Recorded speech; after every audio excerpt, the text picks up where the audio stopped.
ನಮಸ್ಕಾರ ಎಲ್ಲರಿಗೂ. ಲಕ್ಷ್ಮೀ ಸ್ಪರ್ಧಾ ಅಕಾಡೆಮಿ ಮಾನ್ವಿ. ಎಲ್ಲರಿಗೂ ಸ್ವಾಗತ. ನಾನು ನಿಮ್ಮ ಆನಂದ್ ಸರ್ GK. ಇವತ್ತಿನ ತರಗತಿ ಬಂದ್ರ ಸಾಮಾನ್ಯ ಜ್ಞಾನ. ಸಾಮಾನ್ಯ ಜ್ಞಾನ ಬಗ್ಗೆ ನಾವು ಚರ್ಚೆ ಮಾಡೋಣ. ಹಾಗಾದ್ರೆ ಈ ಮೊದಲ ಕ್ವಶನ್ ಏನಿದೆ ನೋಡ್ರಿ. ಮೊದಲ ಪ್ರಶ್ನೆ ಬಂದ್ರ ಕರೆಂಟ್ ಅಫೇರ್ಸ್ ಇದೆ ನೋಡಿ. ಕರೆಂಟ್ ಅಫೇರ್ಸ್ ಏನಂದ್ರ 10ನೇ ಅಂತಾರಾಷ್ಟ್ರೀಯ ಯೋಗ ದಿನಾಚರಣೆ ಬಗ್ಗೆ ಈ ಕೆಳಗಿನ ಯಾವ ಹೇಳಿಕೆ ಸರಿಯಾಗಿದೆ ಅಂದ್ರ ಇತ್ತೀಚೆಗೆ ಆಗಿರುವಂತ 2024ರಲ್ಲಿ ಆಗಿರುವಂತ 10ನೇ ಅಂತಾರಾಷ್ಟ್ರೀಯ ಯೋಗ ದಿನಾಚರಣೆ ಬಗ್ಗೆ ಈ ಕೆಳಗಿನ ಯಾವ ಹೇಳಿಕೆ ಸರಿಯಾಗಿದೆ. ಹಾಗಾದ್ರೆ ಮೊದಲ ಒಂದು ಸ್ಟೇಟ್ಮೆಂಟ್ ಏನಿದೆ ನೋಡ್ರಿ. ಇದನ್ನು ಪ್ರತಿ ವರ್ಷ ಜೂನ್ 21ರಂದು ಅಂತಾರಾಷ್ಟ್ರೀಯ ಯೋಗ ದಿನ ಎಂದು ಆಚರಿಸುತ್ತಾರೆ. ಓಕೆನಾ? ಹಾಗಾದ್ರೆ ಮತ್ತು 2024ರಲ್ಲಿ ಇದನ್ನು ಜಮ್ಮು ಕಾಶ್ಮೀರ ಶ್ರೀನಗರದಲ್ಲಿ ಇದನ್ನು ಆಯೋಜನೆ ಮಾಡಲಾಯಿತು. ಇದು ಫಸ್ಟ್ ಸ್ಟೇಟ್ಮೆಂಟ್ ಏನಿದೆ ನೋಡ್ರಿ. ಇದನ್ನು ಪ್ರತಿ ವರ್ಷ ಜೂನ್ 21ರಂದು ಅಂತಾರಾಷ್ಟ್ರೀಯ ದಿನವಾಗಿ ಆಚರಿಸುತ್ತಾರೆ ಮತ್ತು ಇದೇ 2024ರಲ್ಲಿ ಇದನ್ನು ಆಯೋಜನೆ ಮಾಡಿರುವಂತ ಒಂದು ನಗರ ಬಂದ್ರ ಅದು ಶ್ರೀನಗರದಲ್ಲಿ ಆಯೋಜಿಸಲಾಯಿತು ಅಥವಾ ಆಯೋಜನೆ ಮಾಡಲಾಯಿತು. ಆಗ ಸೆಕೆಂಡ್ ಸೆಂಟೆನ್ಸ್ ಏನಿದೆ ನೋಡ್ರಿ.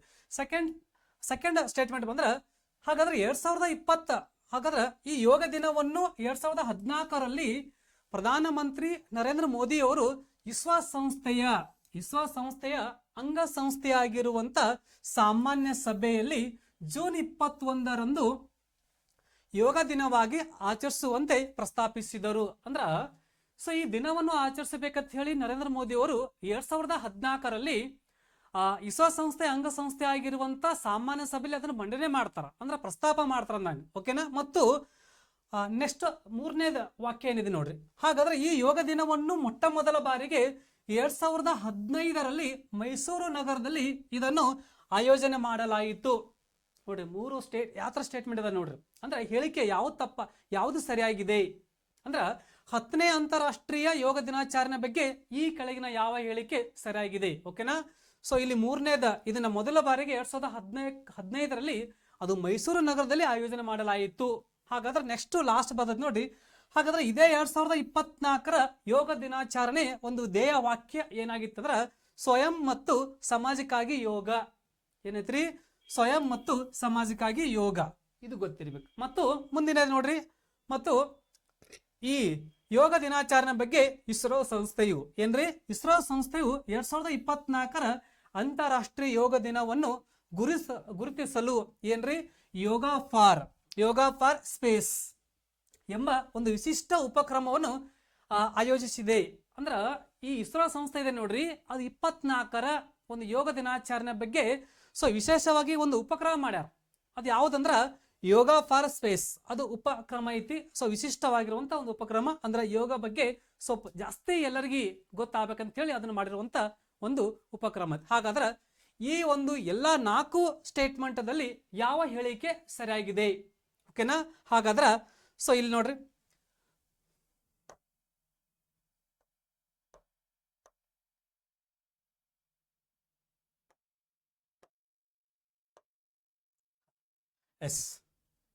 ನೆಕ್ಸ್ಟ್ ನೋಡ್ರಿ. ಹಾಗಾದ್ರ ಇಲ್ಲಿ ಆಪ್ಷನ್ ಇದೆ 1 ಮತ್ತು 3 ಮಾತ್ರ ಸರಿ, 1, 2 ಮತ್ತು 3 ಮಾತ್ರ ಸರಿ, ನೆಕ್ಸ್ಟ್ 1, 2 ಮತ್ತು 4 ಮಾತ್ರ ಸರಿ, ಇನ್ನು ಮೇಲಿನ ಎಲ್ಲವೂ ಸರಿ. ಹಾಗಾದ್ರ ಇಲ್ಲಿ ಪ್ರತಿ ವರ್ಷ ಜೂನ್ 21ರಂದು ಇದನ್ನು ಯೋಗ ಡೇ ಆಚರಣೆ ಮಾಡ್ತಾರ. ಇದು ಸರಿಯಾಗಿದೆ. ಹಾಗಾದ್ರೆ 1ನೇದು ಸರಿ ಇದೆ. ಇನ್ನು 2ನೇದು ಇದನ್ನ 2014ರಲ್ಲಿ ನರೇಂದ್ರ ಮೋದಿ ಅವರು ಇದನ್ನ ವಿಶ್ವಸಂಸ್ಥೆಯಲ್ಲಿ ಇದನ್ನ ಪ್ರಸ್ತಾಪ ಮಾಡ್ತಾರ. ಅದು ಕೂಡ ಸರಿಯಾಗಿದೆ. ಹಾಗಾದ್ರೆ 3ನೇದು ಏನಿದೆ ನೋಡ್ರಿ, ಇಲ್ಲೇ ಟ್ವಿಸ್ಟ್ ಇರೋದು. 3ನೇದು ಏನಿದೆ ಅಂದ್ರ ಇಲ್ಲಿ 3ನೇದು ಬಂದ್ರ ಈ ಮೊಟ್ಟ ಮೊದಲ ಬಾರಿಗೆ ಯೋಗ ಡೇ ಆಚರಣೆ ಮಾಡಿದ್ದು 2015ರಲ್ಲಿ ಕೊಟ್ಟಿರೋದು. ಅದು ಮೈಸೂರು ನಗರ ಕೊಟ್ಟಿರೋದು. ಆಕ್ಚುಲಿ ಏನಾಗಬೇಕಂದ್ರ ಅದು ಇದನ್ನ 2014ರಲ್ಲಿ ಮೊಟ್ಟ ಮೊದಲ ಬಾರಿಗೆ ಇದನ್ನ ನವದೆಹಲಿ ನಗರದಲ್ಲಿ ಆಯೋಜನೆ ಮಾಡಲಾಯಿತು. ಹಾಗಾದ್ರೆ ಇದು 3ನೇ ಆಪ್ಷನ್ ಏನು ತಪ್ಪಾಗಿದೆ. ಹಾಗಾದ್ರೆ 4ನೇದು ಏನಿದೆ ನೋಡ್ರಿ. ಈ 24ರ ಯೋಗ ಡೇದ ದೇವಕ್ಕೆ ಬಂದ್ರ ಸ್ವಯಂ ಮತ್ತು ಸಮಾಜಕ್ಕಾಗಿ ಯೋಗ. ಅದು ಕರೆಕ್ಟ್ ಆಗಿದೆ ಅಂದಂಗ. ಮತ್ತು ಇನ್ನೊಂದಿದೆ ನೋಡ್ರಿ. ಮತ್ತು ಇಸ್ರೋ ಸಂಸ್ಥೆ ಒಂದು ಹೊಸ ಉಪಕ್ರಮ ಒಂದು ಹೊಸದ ಆಯೋಜನೆ ಮಾಡ್ಯಾರ. ಅದು ಯಾವ್ದಂದ್ರ ಯೋಗ ಫಾರ್ ಸ್ಪೇಸ್. ಅಂದ್ರ ಇಲ್ಲಿ 3ನೇದು ಒಂದು ಹೊರತುಪಡಿಸಿ ಎಲ್ಲ ಆಲ್ಮೋಸ್ಟ್ ಸರಿ ಇದಾವ. 1, 2, 4 ಅಂದ್ರೆ ಆಪ್ಷನ್ ಯಾವ್ದಿದ್ರಾಗ ಆಪ್ಷನ್ ಸಿ ಕರೆಕ್ಟ್ ಆಗಿದೆ ನೋಡ್ರಿ. ಏನ್ರಿ? ಆಪ್ಷನ್ ಸಿ ಕರೆಕ್ಟ್ ಆಗಿದೆ. ಓಕೆನಾ? ಹಾಗಾದ್ರ ಸೊ ಈ ಎಲ್ಲ ಆನ್ಸರ್ ಅಲ್ಲಿ ಏನಿದೆ ಅಂದ್ರ ಒಂದನೇದು ಸರಿಯಾಗಿದೆ ಮತ್ತು ಎರಡನೇದು ಕೂಡ ಸರಿಯಾಗಿದೆ ಮತ್ತು ಮೂರನೇ ತಪ್ಪಾಗಿದೆ ಮತ್ತು ಕೊನೆಯ ಆನ್ಸರ್ ಅಂದ್ರ ಅದು ಸರಿಯಾಗಿದೆ. ಅದ್ರ ಆನ್ಸರ್ ಏನ್ರಿ? ಸಿ ಆನ್ಸರ್ ನೋಡ್ರಿ, ಇದು ಗೊತ್ತಿರ್ಬೇಕು. ಹಾಗಾದ್ರೆ ಯೋಗ ಡೇ ಆಚರಣೆ ಮಾಡೋದು ಯಾವ ವರ್ಷ ಅಂದ್ರ, ಯಾವ ಡೇಟ್ ಅಂದ್ರ ಜೂನ್ 21. ಅದನ್ನ ಶುರು ಮಾಡಿದ ಯಾವ ವರ್ಷ ಅಂದ್ರ 2014ರಲ್ಲಿ. ಪ್ರಾರಂಭ ಆಗಿರುವಂತ ಸ್ಥಳ ಬಂದ್ರ ನವದೆಹಲಿ. ಇದು ಫಸ್ಟ್ ಕ್ವಶನ್ ಗೊತ್ತಿರ್ಬೇಕು. ಸೆಕೆಂಡ್ ಮುಂದಿನ ಕ್ವಶನ್ ಏನಿದೆ ನೋಡ್ರಿ, ಈ ಕೆಳಗಿನ ಯಾವ ಹೊಂದಾಣಿಕೆ ತಪ್ಪಾಗಿದೆ? ಈ ಯಾವ ಹೊಂದಾಣಿಕೆ ತಪ್ಪಾಗಿದೆ? ಅಲ್ಲಿ ಒಂದು ಅಧ್ಯಯನ ಬಗ್ಗೆ ಕೊಟ್ರ, ಒಂದು ಕ್ಷೇತ್ರದ ಬಗ್ಗೆ ಅಧ್ಯಯನ ಮಾಡ್ಬೇಕು ನೋಡ್ರಿ. ಈ ಪಾಚಿಗಳ ಬಗ್ಗೆ ಅಧ್ಯಯನ ಮಾಡುವಂತ ಅಧ್ಯಯನಕ್ಕೆ ಏನ್ ಕರೀತಾರ? ಪೈಕಾಲಜಿ ಅಂತ ಕೊಟ್ರ. ಇನ್ನ ಬೆಳಕಿನ ಬಗ್ಗೆ ಅಧ್ಯಯನ ಮಾಡೋದಕ್ಕೂ ಆಪ್ಟಿಕ್ಸ್ ಕೊಟ್ರ. ಇನ್ನ ಮರಗಳ ಬಗ್ಗೆ ಅಧ್ಯಯನ ಮಾಡೋದು ಇಲ್ಲಿ ಏನದ? ಹಾರ್ಟಿಕಲ್ಚರ್. ಓಕೆನಾ? ಹಾರ್ಟಿಕಲ್ಚರ್ ಇದು ಕೊಟ್ಟಾರ. ಹಾಗಾದ್ರೆ ಲಾಸ್ಟಿಗೆ ಕೊಟ್ಟಾರ ಮೀನುಗಳ ಬಗ್ಗೆ ಅಧ್ಯಯನ ಮಾಡೋದು ಇಕ್ತಿಯಾಲಜಿ. ಹಾಗಾದ್ರೆ ಇದರ ಯಾವ ಒಂದು ಹೊಂದಾಣಿಕೆ ತಪ್ಪಾಗಿದೆ ಇಲ್ಲಿ ನೋಡ್ರಿ. ಓಕೆನಾ? ಹಾಗಾದ್ರೆ ಈ ಪಾಚಿಗಳ ಬಗ್ಗೆ ಅಧ್ಯಯನ ಮಾಡೋದು ಪೈಕಾಲಜಿ, ಇದು ಕರೆಕ್ಟ್ ಆಗಿದೆ. ಓಕೆನಾ? ಕರೆಕ್ಟ್ ಆಗಿದೆ. ಇನ್ನು ಬೆಳಕಿನ ಬಗ್ಗೆ ಅಧ್ಯಯನ ಮಾಡೋದು ಯಾವ್ದಂದ್ರ ಇದು ಆಪ್ಟಿಕ್ಸ್, ಇದು ಕೂಡ ಕರೆಕ್ಟ್ ಆಗಿದೆ. ಹಾಗಾದ್ರೆ ಈ ಮೂರನೇದಿದೆ ನೋಡ್ರಿ, ಮೂರನೇ ಸಿ ಆಪ್ಷನ್ ಏನು? ಮರಗಳ ಬಗ್ಗೆ ಅಧ್ಯಯನ ಮಾಡೋದು. ಸೊ ಇಲ್ಲಿ ಹಾರ್ಟಿಕಲ್ಚರ್ ಕೊಟ್ರ. ಆಕ್ಚುಲಿ ಇದು ಟೆಂಟ್ರಾಲಜಿ ಬರುತ್ತೆ. ಏನಂದ್ರಿ? ಟೆಂಟ್ರಾಲಜಿ ಕರಿತಿರೋದಕ್ಕೆ, ಇದು ಗೊತ್ತಿರ್ಬೇಕು ಮರಗಳ ಬಗ್ಗೆ. ಬಟ್ ಈ ಹಾರ್ಟಿಕಲ್ಚರ್ ಬಂದ್ರ ತೋಟಗಾರಿಕೆ. ಯಾವ್ದ್ರಿ? ತೋಟಗಾರಿಕೆ, ಇದು ಗೊತ್ತಿರ್ಬೇಕು. ಹಾಗಾದ್ರೆ ಇದರ ತಪ್ಪಿರುವಂತ ಒಂದು ಆಪ್ಷನ್ ಯಾವ್ದಂದ್ರ ಸಿ ಆಪ್ಷನ್ ಆದತ್ ನೋಡ್ರಿ. ಇನ್ನು ಮೀನುಗಳ ಬಗ್ಗೆ ಅಧ್ಯಯನ ಮಾಡೋದು ಇಕ್ತಿಯಾಲಜಿ. ಯಾವ್ದ್ರಿ? ಇಕ್ತಿಯಾಲಜಿ. ಹಾಗಾದ್ರ ಇದಕ್ಕೆ ಆನ್ಸರ್ ಎಕ್ಸಾಕ್ಟ್ ಆಗಿ ಏನ್ ಬರಬೇಕಂದ್ರ ಆಪ್ಷನ್ ಸಿ ತಪ್ಪಾಗಿದೆ. ಅಂದ್ರೆ ಯಾವ ಹೊಂದಾಣಿಕೆ ತಪ್ಪಾಗಿದೆ? ಸಿ ತಪ್ಪಾಗಿದೆ. ಇದು ರಾಂಗ್ ಇದೆ ನೋಡ್ರಿ. ಓಕೆನಾ? ಸೊ ಇದ್ರ ಬಗ್ಗೆ ನಿಮ್ಗೆ ಗೊತ್ತಿರ್ಬೇಕು. ನೆಕ್ಸ್ಟ್ ಮೂರನೇ ಕ್ವಶನ್ ಬಂದಾಗ, ಮೂರನೇ ಕ್ವಶನ್ ನೋಡ್ರಿ, ಈ ಕೆಳಗಿನ ಯಾವ ಹೇಳಿಕೆ ಸರಿಯಾಗಿದೆ? ಇಲ್ಲಿ ಕೆಲವೊಂದು ಸ್ಟೇಟ್ಮೆಂಟ್ ಅದಾವ, ಅದು ನಮ್ಮ ದೇಶದ ಬಗ್ಗೆ ಐತಿ ನೋಡ್ರಿ. ಓಕೆನಾ? ಹಾಗಾದ್ರ ನೋಡ್ರಿ, ರಾಷ್ಟ್ರಧ್ವಜವು ಸ್ವಾತಂತ್ರ್ಯ, ದೇಶ ಪ್ರೇಮ, ಒಗ್ಗಟ್ಟು ಮತ್ತು ನಿಷ್ಠೆಯ ಪ್ರತೀಕಾರವಾಗಿದೆ ಮತ್ತು ಈ ರಾಷ್ಟ್ರಧ್ವಜವನ್ನು 1947 ಜುಲೈ 22ರಂದು ಅಳವಡಿಸಿಕೊಳ್ಳಲಾಗಿದೆ. ಅಂದ್ರೆ ಅದನ್ನ ನಾವು ತಗೋತೀವಿ ಅಂದಂಗ. ಹಾಗಾದ್ರೆ ನೆಕ್ಸ್ಟ್ ಎರಡನೇ ಸ್ಟೇಟ್ಮೆಂಟ್, ಈ ರಾಷ್ಟ್ರಧ್ವಜದ ವಿನ್ಯಾಸಗಾರ ಪಿಂಗಾಣಿ ವೆಂಕಯ್ಯ. ನೋಡ್ರಿ, ಇದು ಕ್ವಶನ್ ಕೇಳ ನಮಗ. ಪಿಂಗಾಣಿ ವೆಂಕಯ್ಯ. ಮತ್ತು ರಾಷ್ಟ್ರಧ್ವಜದ ಉದ್ದ ಮತ್ತು ಅಗಲ ಅನುಪಾತ ಬಂದಾಗ 3:2 ಅಂದ್ರ 3:ರೇಷಿಯೋ ಇರ್ತೈತೆ. ಅದು 3:2. ಮತ್ತು ಈ ಅಶೋಕ ಚಕ್ರದಲ್ಲಿ ಎಷ್ಟು ಅರಳುಗಳಿವೆ ಅಂದ್ರ ಹಲ್ಲುಗಳು ಕರೀತಾರ 24 ಬರ್ತಾವೆ. ಎಷ್ಟರಿ? 24. ಇದು ಒಂದು ಸ್ಟೇಟ್ಮೆಂಟ್ ಇದೆ. ಇನ್ನು ಮೂರನೇ ಸ್ಟೇಟ್ಮೆಂಟ್ ನೋಡ್ರಿ, ಈ ಭಾರತ ಸರ್ಕಾರವು ನಮ್ಮ ಲಾಂಛನವನ್ನು 1950 ಜನವರಿ 26ರಂದು ಅಳವಡಿಸಿಕೊಂಡಿದೆ ಅಥವಾ ಅಳವಡಿಸಿಕೊಳ್ಳಲಾಗಿದೆ. ಇದು ಗೊತ್ತಿರಬೇಕು. ಇನ್ನ ಮತ್ತು ರಾಷ್ಟ್ರ ಲಾಂಛನದಲ್ಲಿ ದೇವನಾಗರಿ ಲಿಪಿಯಲ್ಲಿ ಬರೆದಂತ ಒಂದು ಸ್ಟೇಟ್ಮೆಂಟ್ ಐತಿ. ಅದು ಎಲ್ಲಿಂದ ತಗೋತೀವಿ ಅಂದ್ರ ಮಂಡೂಕ್ ಉಪನಿಷತ್ತದಿಂದ ಆಯ್ದುಕೊಳ್ಳಲಾಗಿದೆ. ಅದು ಏನಂದ್ರ ಸತ್ಯಮೇವ ಜಯತೆ ಎಂಬ ವಾಕ್ಯ ಇದೆ. ಇದು ಮೂರನೇ ಸ್ಟೇಟ್ಮೆಂಟ್. ಇನ್ನು ಕೊನೆಯದಿದೆ ನೋಡ್ರಿ, ಭಾರತದ ಒಂದೇ ಮಾತ್ರ ಗೀತೆಯನ್ನು ಮೊಟ್ಟ ಮೊದಲ ಬಾರಿಗೆ 1896ರಲ್ಲಿ ಕಲ್ಕತ್ತಾ ರಾಷ್ಟ್ರೀಯ ಕಾಂಗ್ರೆಸ್ ಅಧಿವೇಶನದಲ್ಲಿ ರವೀಂದ್ರನಾಥ್ ಟ್ಯಾಗೋರ್ ಅವರು ಮೊಟ್ಟ ಮೊದಲ ಬಾರಿಗೆ ಹಾಡಿದರು. ಮತ್ತು ನಮ್ಮ ರಾಷ್ಟ್ರೀಯ ಪಂಚಾಂಗವನ್ನು ಭಾರತ ಸರ್ಕಾರ 1957 ಮಾರ್ಚ್ 22ರಂದು ಅದನ್ನ ಅಳವಡಿಸಿಕೊಂಡಿತ್ತು. ಮತ್ತು ಈ ರಾಷ್ಟ್ರೀಯ ಪಂಚಾಂಗವನ್ನು ಮೇಘನಂದನ್ ಶಾ ಅವರು ಇದನ್ನ ಏನ್ ಮಾಡ್ಯಾರ ಅಂದ್ರ ಅದನ್ನ ಸಿದ್ಧಗೊಳಿಸಿದ್ದಾರೆ. ಇದ್ರಲ್ಲಿ ಯಾವ್ದು ಸರಿಯಾಗಿದೆ ನೋಡ್ರಿ. ಆಲ್ಮೋಸ್ಟ್ ಏನ್ ಆತರ ಸ್ವಲ್ಪ ಡಿಫ್ರೆನ್ಸ್ ಆಗಿ ಅನ್ಸುತ್ತೆ. ಹಾಗಾದ್ರೆ ಇದರಲ್ಲಿ ಇರುವಂತ ಆನ್ಸರ್ ಬಂದ್ರ ಏನಿದೆ ನೋಡ್ರಿ, 1, 2 ಮಾತ್ರ ಸರಿ. ಓಕೆನಾ? ನೆಕ್ಸ್ಟ್ ಇಲ್ಲಿ 1, 2, 4 ಮಾತ್ರ ಸರಿ. ನೆಕ್ಸ್ಟ್ ಆಪ್ಷನ್ ಸಿ 1, 2 ಮತ್ತು 3 ಮಾತ್ರ ಸರಿ. ಇನ್ ಲಾಸ್ಟಿಗೆ ಡಿ ಆಪ್ಷನ್ ಇದೆ, ಮೇಲಿನ ಎಲ್ಲವೂ ಸರಿ. ಇದನ್ನ ನಾವು ಎಲ್ಲ ನೋಡಿದಾಗ ಏನು ಅನ್ಸುತ್ತೆ ಅಂದ್ರ ಆಲ್ಮೋಸ್ಟ್ ಎಲ್ಲ ಸರಿ ಇದಾವ. ಹಾಗಾದ್ರ ಆಪ್ಷನ್ ಏನ್ರಿ? ಡಿ ಆಪ್ಷನ್, ಮೇಲಿನ ಎಲ್ಲವೂ ಸರಿ. ಓಕೆನಾ? ಮೇಲಿನ ಎಲ್ಲವೂ ಸರಿ, ಇದು ಗೊತ್ತಿರ್ಬೇಕು. ಓಕೆನಾ? ಹಾಗಾದ್ರ ಈ ನಾಡಗಿ ಇದು ಒಂದೇ ಮಾತ್ರ ಗೀತೆ ಗೊತ್ತಾಯ್ತು. ಹಾಗ ರಾಷ್ಟ್ರಗೀತೆಯನ್ನು ಮೊಟ್ಟ ಮೊದಲ ಬಾರಿಗೆ ಹಾಡಿದ್ದು 1911ರಲ್ಲಿ. ಓಕೆನಾ? ಅದನ್ನ ಹಾಡಿರುವಂತ ವ್ಯಕ್ತಿ ಬಂದ್ರ ಅಥವಾ ಯಾರಂದ್ರ ಸರಳಾದೇವಿ. ಯಾರಿ? ಸರಳಾದೇವಿ. ಅದನ್ನ ಮೊಟ್ಟ ಮೊದಲ ಬಾರಿ ಹಾಡಿರುವಂತ ಪ್ಲೇಸ್ ಬಂದ್ರ ಕಲ್ಕತ್ತಾ ಅಧಿವೇಶನ. ಬರೆದಂತ ವ್ಯಕ್ತಿ ಬಂದ್ರ ಟ್ಯಾಗೋರ್ ಅವರು ಬರ್ತಾರ. ಗೊತ್ತಿರಬೇಕು. ಓಕೆನಾ? ನೋಡ್ರಿ ಇಲ್ಲಿ ಬಂಕಿಮ್ ಚಂದ್ರ ಚಟರ್ಜಿ ಅವರು ಬರೆದಿರುವಂತ ಕೃತಿ ಟ್ಯಾಗೋರ್ ಅವರು ಹಾಡ್ತಾರೆ. ಬಟ್ ಟ್ಯಾಗೋರ್ ಅವರು ಬರೆದಂತ ಒಂದು ಗೀತೆಯನ್ನು, ರಾಷ್ಟ್ರಗೀತೆಯನ್ನು ಸರಳಾದೇವಿ ಅವರು ಹಾಡ್ತಾರೆ. ಗೊತ್ತಿರಬೇಕು. ಅದು ಎಷ್ಟು ಸಾಲುಗಳ ಒಳಗೊಂಡಿ ರಾಷ್ಟ್ರಗೀತೆ ಅಂದ್ರೆ 13 ಸಾಲ ಒಳಗೊಂಡೈತಿ. ಸೊ 52 ಸೆಕೆಂಡ್ಸ್ ಬೇಕಾದ. ಓಕೆನಾ? ಹಾಗಾದ್ರೆ ನಂಬರ್ 4 4ನೇ ಕ್ವಶನ್ ಏನಿದೆ ನೋಡ್ರಿ. ಈ ಬ್ರಿಕ್ಸ್ ಆಲ್ಮೋಸ್ಟ್ ಗೊತ್ತಿರಬೇಕಲ್ಲ ನಿಮಗ. ಸಂಸ್ಥೆಗಳ ಬಗ್ಗೆ ಕ್ವಶನ್ ಕೇಳ್ತಾರೆ ನಿಮಗ. ಈ ಬ್ರಿಕ್ಸ್ ಬಗ್ಗೆ ಕ್ವಶನ್ ಇದೆ ಇಲ್ಲಿ.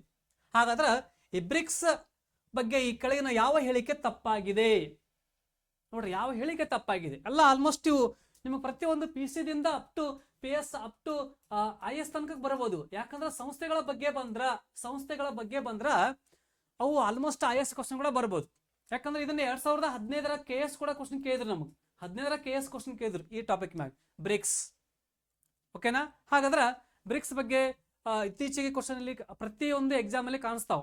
ಓಕೆನಾ? ಹಾಗಾದ್ರೆ ಈ ಬ್ರಿಕ್ಸ್ ಬಗ್ಗೆ ಯಾವ ಹೇಳಿಕೆ ಸರಿಯಾಗಿದೆ ಮತ್ತು ಯಾವ ಹೇಳಿಕೆ ತಪ್ಪಾಗಿದೆ ಅಂತ ಕೇಳ್ಯಾರ. ಹಾಗಾದ್ರೆ ಇಲ್ಲಿ ತಪ್ಪಾಗಿರುವಂತ ಸ್ಟೇಟ್ಮೆಂಟ್ ಹುಡುಕಾಡ್ಬೇಕು. ಫಸ್ಟ್ ನೋಡ್ರಿ, ಬ್ರಿಕ್ಸ್ ಒಂದು ಅಂತಾರಾಷ್ಟ್ರೀಯ ಮಟ್ಟದ ಸಂಘಟನೆ ಆಗಿದೆ. ನೋಡ್ರಿ, ಇದೊಂದು ಸಂಘಟನೆ ಐತಿ. ಇದು ಯಾವ ಮಟ್ಟದ ಅಂದ್ರ ಅಂತಾರಾಷ್ಟ್ರೀಯ ಮಟ್ಟದ. ಮತ್ತು ಇದು ಪ್ರಾರಂಭದಲ್ಲಿ 4 ದೇಶಗಳನ್ನು ಒಳಗೊಂಡಿತ್ತು. ನೋಡ್ರಿ, ಎಷ್ಟು ದೇಶದ ಫಸ್ಟಿಗೆ 4 ದೇಶಗಳನ್ನು ಒಳಗೊಂಡಿತ್ತು. ಹಾಗಾದ್ರ ಮತ್ತು 2010ರಲ್ಲಿ ಇವೆಲ್ಲ ಕ್ವಶನ್ ಕೇಳಿದಾರೆ ನಮಗೆ. ಇದು KS ಕ್ವಶನ್ ಆಗಿದೆ. ಸೇಮ್ ಇದೇ ತರ ಆಗಿದೆ. ಆಲ್ಮೋಸ್ಟ್ ಸ್ವಲ್ಪ ಅಪ್ಡೇಟ್ ಮಾತ್ರ ಚೇಂಜ್ ಮಾಡಿದ್ದಾರೆ. ಹಾಗಾದ್ರೆ 2010ರಲ್ಲಿ ದಕ್ಷಿಣ ಆಫ್ರಿಕಾ ದೇಶವು ಈ ಒಕ್ಕೂಟಕ್ಕೆ ಸೇರ್ಪಡೆ ಆಗುತ್ತದೆ. ಮತ್ತು 2024ರಲ್ಲಿ ಈ ಒಕ್ಕೂಟಕ್ಕೆ ಹೊಸದಾಗಿ 4 ದೇಶಗಳು ಸೇರ್ಪಡೆ ಆಗಿವೆ. ನೋಡ್ರಿ ಯಾವ ತರ ಇದೆ ನೋಡ್ಬೋದು. ಫಸ್ಟ್ ಸ್ಟೇಟ್ಮೆಂಟ್ ಎಷ್ಟು ಅದರ ಕವರ್ ಆಗ್ತದೆ ನೋಡ್ರಿ. ಅಂದ್ರೆ ಈ ಸ್ಟೇಟ್ಮೆಂಟ್ ಎಲ್ಲ ಆಲ್ಮೋಸ್ಟ್ ಒಂದು ಟಾಪಿಕ್ ಕವರ್ ಆಗ್ಬೋದು ಇದ್ರಾಗ ನಾವು. ಓಕೆನಾ? ಸೊ ಅಲ್ಲಿ ಫಸ್ಟಿಗೆ ಇದೊಂದು ಅಂತಾರಾಷ್ಟ್ರೀಯ ಸಂಘಟನೆ ಆಗಿದೆ. ಪ್ರಾರಂಭದಲ್ಲಿ 4 ದೇಶಗಳು ಇದ್ದು ಇದರಲ್ಲಿ. ಬಟ್ 5ನೇ ದೇಶವಾಗಿ ಅದು ದಕ್ಷಿಣ ಆಫ್ರಿಕಾ 2010ರಲ್ಲಿ ಸೇರ್ಪಡೆ ಆಗ್ತೈತಿ. ಮತ್ತು 2024ರಲ್ಲಿ ಹೊಸದಾಗಿ 4 ದೇಶಗಳು ಬಂದಾವ. ಯಾವ್ದು ನೆಕ್ಸ್ಟ್ ಗೊತ್ತಾಗುತ್ತೆ. ಓಕೆನಾ? ಇದು ಫಸ್ಟ್ ಸ್ಟೇಟ್ಮೆಂಟ್. ಹಾಗಾದ್ರೆ ಎರಡನೇದು ಏನಿದೆ ನೋಡ್ರಿ. ಹಾಗೆ ಎರಡನೇದು ಬಂದ್ರ ಈ ಪೋರ್ಟ್ ಲೇಜಾ ಘೋಷಣೆ ಮತ್ತು NDB ಇವು ಎರಡು ಯಾವುದಕ್ಕೆ ಸಂಬಂಧಪಡ್ತಾವ ಅಂದ್ರ ಬ್ರಿಕ್ಸ್ ಸಂಘಟನೆಗೆ ಸಂಬಂಧಪಡುವಂತ ಸಂಸ್ಥೆಗಳು ಅಥವಾ ಒಂದು ಬ್ಯಾಂಕ್ ಕರೀತಾರ ಅಂತ ಎರಡು ಗೊತ್ತಿರಬೇಕು ನಿಮಗೆ. ಏನ್ ಕೇಳ್ತಾನ, NDB ಬ್ಯಾಂಕ್ ಯಾವ ಸಂಸ್ಥೆಗೆ ಸಂಬಂಧಿಸಿದೆ, ಬ್ರಿಕ್ಸ್ ಹಿಂಗ್ ಕೇಳ್ತಾರ. ಅಥವಾ ಪೋರ್ಟ್ ಲೇಜಾ ಘೋಷಣೆ ಅದಕ್ಕೆ ಸಂಬಂಧಪಟ್ಟತಿ. ಹಾಗಾದ್ರೆ ಪೋರ್ಟ್ ಲೇಜಾ ಘೋಷಣೆ ಮತ್ತು NDB ಸಂಬಂಧಪಟ್ಟಂತ ಯಾವ್ದಕ್ಕಂದ್ರ ಬ್ರಿಕ್ಸ್ ಸಂಘಟನೆ ಸಂಬಂಧಿಸಿದೆ. ಇದು ಸೆಕೆಂಡ್ ಸ್ಟೇಟ್ಮೆಂಟ್. ಹಾಗಾದ್ರೆ ನೆಕ್ಸ್ಟ್ ನೋಡ್ರಿ. ಹಾಗಾದ್ರೆ ಬ್ರಿಕ್ಸ್ ಅಭಿವೃದ್ಧಿ ಬ್ಯಾಂಕಿನ ಇನ್ನೊಂದು ಹೆಸರು NDB. ನೋಡ್ರಿ, ಕ್ವಶನ್ ಆಗಿತ್ತು ನಿಮ್ಗಿದು. ಬ್ರಿಕ್ಸ್ NDB ಬ್ಯಾಂಕಿನ ಇನ್ನೊಂದು ಹೆಸರು NDB ಅತ್. ಮತ್ತು NDB ಹೇಳ್ತೀನಿ. NDB ಅಂದ್ರೆ ಏನು ಆಮೇಲೆ ಹೇಳ್ತೀನಿ, ಸ್ವಲ್ಪ ವೇಟ್ ಮಾಡಿ. NDB ಕೇಂದ್ರ ಕಚೇರಿ ಎಲ್ಲೈತಿ ಅಂದ್ರೆ ಶಾಂಘೈಯಲ್ಲಿ ಕಂಡು ಬರುತ್ತದೆ. ಈ ಶಾಂಘೈ ಎಲ್ಲೈತಿ ಅಂದ್ರೆ ಚೀನಾ ದೇಶದಲ್ಲಿ ಕಂಡು ಬರುತ್ತದೆ ಆ ನಗರ. ಓಕೆನಾ? ಆ ನಗರ ಯಾವ ನದಿ ಹತ್ರ ಐತಿ ಅಂದ್ರೆ ಯಾಂಗ್ಸ್ತಿ ಕಿಯಾಂಗ್. ಓಕೆನಾ? ಯಾಂಗ್ಸ್ತಿ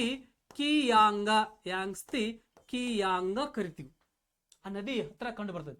ಮತ್ತು ಜಗತ್ತಿನ ಅತ್ಯಂತ ದೊಡ್ಡ ಆಣೆಕಟ್ಟು ಇದೇ ನದಿ ಕಟ್ಟಾರ. ಅದು ಯಾವ್ದಂದ್ರ 3 ಗಾರ್ಜಿಯಸ್ ಡ್ಯಾಮ್ ಇದೇ ನದಿಗಿದೆ ನೋಡ್ರಿ. ಓಕೆನಾ? ಅದು ಕೂಡ ನಿಮ್ಗೆ ಗೊತ್ತಿರ್ಬೇಕು.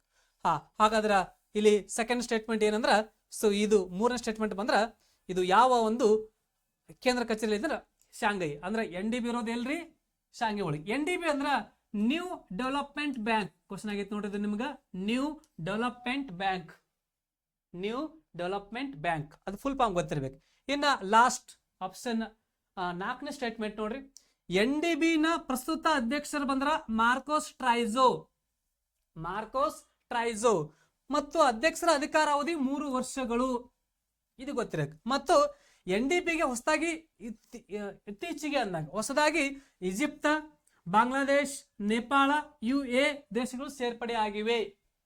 ಅಂದ್ರೆ ಇಷ್ಟು ಸ್ಟೇಟ್ಮೆಂಟ್ ಕೊಟ್ಟಿರ್ತಾರೆ. ಯಾವಾಗ ಯಾವ್ದು ತಪ್ಪಾಗಿದೆ ಅಂತ ಹುಡುಕಾಡ್ಬೇಕು ನೀವು. ಓಕೆನಾ? ಹಾಗಾದ್ರ ಫಸ್ಟ್ನೇ ಹಿಡ್ದ ನೋಡ್ರಿ. ಹಾಗಾದ್ರೆ ಫಸ್ಟಿಗೆ ಆಪ್ಷನ್ ಏನಿದೆ ನೋಡ್ರಿ. ಆಪ್ಷನ್ A 4 ಮಾತ್ರ ತಪ್ಪಾಗಿದೆ. ಆಪ್ಷನ್ B 1 ಮತ್ತು 4 ಮಾತ್ರ ತಪ್ಪಾಗಿದೆ. Option C. ಓಕೆನಾ? ಸೊ ಆಪ್ಷನ್ C ಅಂತ ಬಂದಾಗ ನೋಡ್ರಿ, ಆಪ್ಷನ್ C ಅಂತ ಬಂದಾಗ 2 ಮಾತ್ರ ತಪ್ಪಾಗಿದೆ. ಆಪ್ಷನ್ D 1 ಮತ್ತು 4 ಮಾತ್ರ ತಪ್ಪಾಗಿದೆ. ನೋಡ್ರಿ, ಇದರಲ್ಲಿ ಆಲ್ಮೋಸ್ಟ್ 1ನೇದು ಸರಿಯಾಗಿದೆ. ಓಕೆನಾ? ಸೊ ಇಲ್ಲಿ 2ನೇದು ಕೂಡ ಸರಿಯಾಗಿದೆ. ಇನ್ನ 3ನೇದು ಕೂಡ ಇದು ಏನಂದ್ರೆ ಸರಿಯಾಗಿದೆ. 4ನೇದು ಸ್ವಲ್ಪ ತಪ್ಪಾಗತ್ತೆ ನೋಡ್ರಿ. 4ನೇದು ಏಕ ತಪ್ಪಾಗಿದೆ. ಅಂದ್ರೆ ಇದ್ರಾಗ ಆನ್ಸರ್ ಏನಂದ್ರ 4 ಮಾತ್ರ ತಪ್ಪಾಗಿದೆ. ಅಂದ್ರೆ ಆಪ್ಷನ್ ಎ ಮಾತ್ರ ಆನ್ಸರ್ ಕರೆಕ್ಟ್ ಇದು. ಸೊ 4 ಯಾಕೆ ತಪ್ಪು ನೋಡ್ರಿ. 4 ಯಾಕೆ ತಪ್ಪು ಅಂದ್ರ ಈ NDB ಬ್ಯಾಂಕಿನ ಪ್ರಸ್ತುತ ಅಧ್ಯಕ್ಷರು ಯಾರಂದ್ರ ದಿಲ್ಮಾ ರೌಸೆಪ್. ಯಾರು ನೋಡ್ರಿ, ದಿಲ್ಮಾ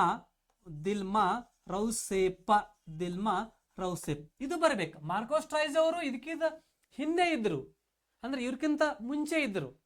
ನೆಕ್ಸ್ಟ್ ಐತಿಲ್ಲಿ ಈಜಿಪ್ತ, ಬಾಂಗ್ಲಾದೇಶ, ನೇಪಾಳ, UAE ಇವು 4 ದೇಶ ಬಂದಿಲ್ಲ. ಬಂದಿರೋ 2 ದೇಶ ಗೊತ್ತಾ? ಈಜಿಪ್ತ ಬಂದಿದೆ, ಬಾಂಗ್ಲಾ ಬಂದಿದೆ, UAE ಬಂದಿದೆ, ನೇಪಾಳ ಬಂದಿಲ್ಲ. ಬಟ್ ನೇಪಾಳ ಪರವಾಗಿ ಇನ್ನೊಂದು ಯಾವ್ದು ಬರ್ತೈತ್ರಿ? ಉರುಗ್ವೆ. ಯಾವ್ದ್ರಿ? ಉರುಗ್ವೆ ದೇಶ ಇದಕ್ಕೆ ಸೇರ್ಪಡೆ ಆಗುತ್ತೆ. ಅಂದ್ರ ಇದ್ರಾಗ 4 ಮಾತ್ರ ತಪ್ಪಾಗಿದೆ. ಯಾವ್ದ್ರಿ? 4 ಮಾತ್ರ ತಪ್ಪಾಗಿದೆ. ಅಂದ್ರೆ ಆನ್ಸರ್ ಎ ಕರೆಕ್ಟ್ ಇದೆ ನೋಡ್ರಿ. ಓಕೆನಾ? ಎಸ್, ಇದು ಬ್ರಿಕ್ಸ್ ಬಗ್ಗೆ ಗೊತ್ತಿರ್ಬೇಕು. ಇನ್ನ ಬ್ರಿಕ್ಸ್ ಅಂತ ಬಂದಾಗ ನೋಡ್ರಿ, ಬ್ರಿಕ್ಸ್ ಅಂತ ಬಂದಾಗ ನಿಮ್ಗೆ ಗೊತ್ತಿರ್ಬೇಕು ನೋಡ್ರಿ. ಬ್ರಿಕ್ಸ್ ಅಂದ್ರ ಇದು 4 ದೇಶದ್ದು ಅಂತ ಹೇಳಿದೀನಿ ನಿಮಗೆ ನಾನು. ಓಕೆನಾ? ಬ್ರಿಕ್ಸ್ ಇದು ಸ್ಥಾಪನೆ ಆಗಿದ್ದು 2006ರಲ್ಲಿ. ಇದ್ರ ಕೇಂದ್ರ ಕಚೇರಿ ಎಲ್ಲೈತಿ ಅಂದ್ರ ಇದು ಶಾಂಘೈಯಲ್ಲಿ ಕಂಡು ಬರ್ತದೆ. ಎಲ್ಲಿ ಬರ್ತದ್ರಿ? ಶಾಂಘೈಯಲ್ಲಿ ಕಂಡು ಬರ್ತೈತಿ. ಮೂಲ ದೇಶಗಳು 4 ಇದ್ರ, ಬಟ್ ಅದೇ ಪ್ರಸ್ತುತ ಇಟ್ಟದವ್ರಿ 9 ದೇಶಗಳು ಅದಾವ. ಪ್ರೆಸೆಂಟ್ ದೇಶಗಳ ಸಂಖ್ಯೆ. ಓಕೆನಾ? ಹಾಗಾದ್ರ ಇಲ್ಲಿ ಯಾವ ದೇಶಗಳು ನೋಡ್ರಿ, ಯಾವ್ದಂದ್ರ Brazil, Russia, India, China, South Africa. But South Africa ದೇಶ 2010ರಲ್ಲಿ ಈ ಒಕ್ಕೂಟಕ್ಕೆ ಸೇರ್ಪಡೆ ಆಗುತ್ತದೆ. ಅದು ಬ್ರಿಕ್ಸ್ ನ ಕೊನೆಯ ದೇಶ ಆಗಿದೆ, ಗೊತ್ತಿರಬೇಕು. ಓಕೆನಾ?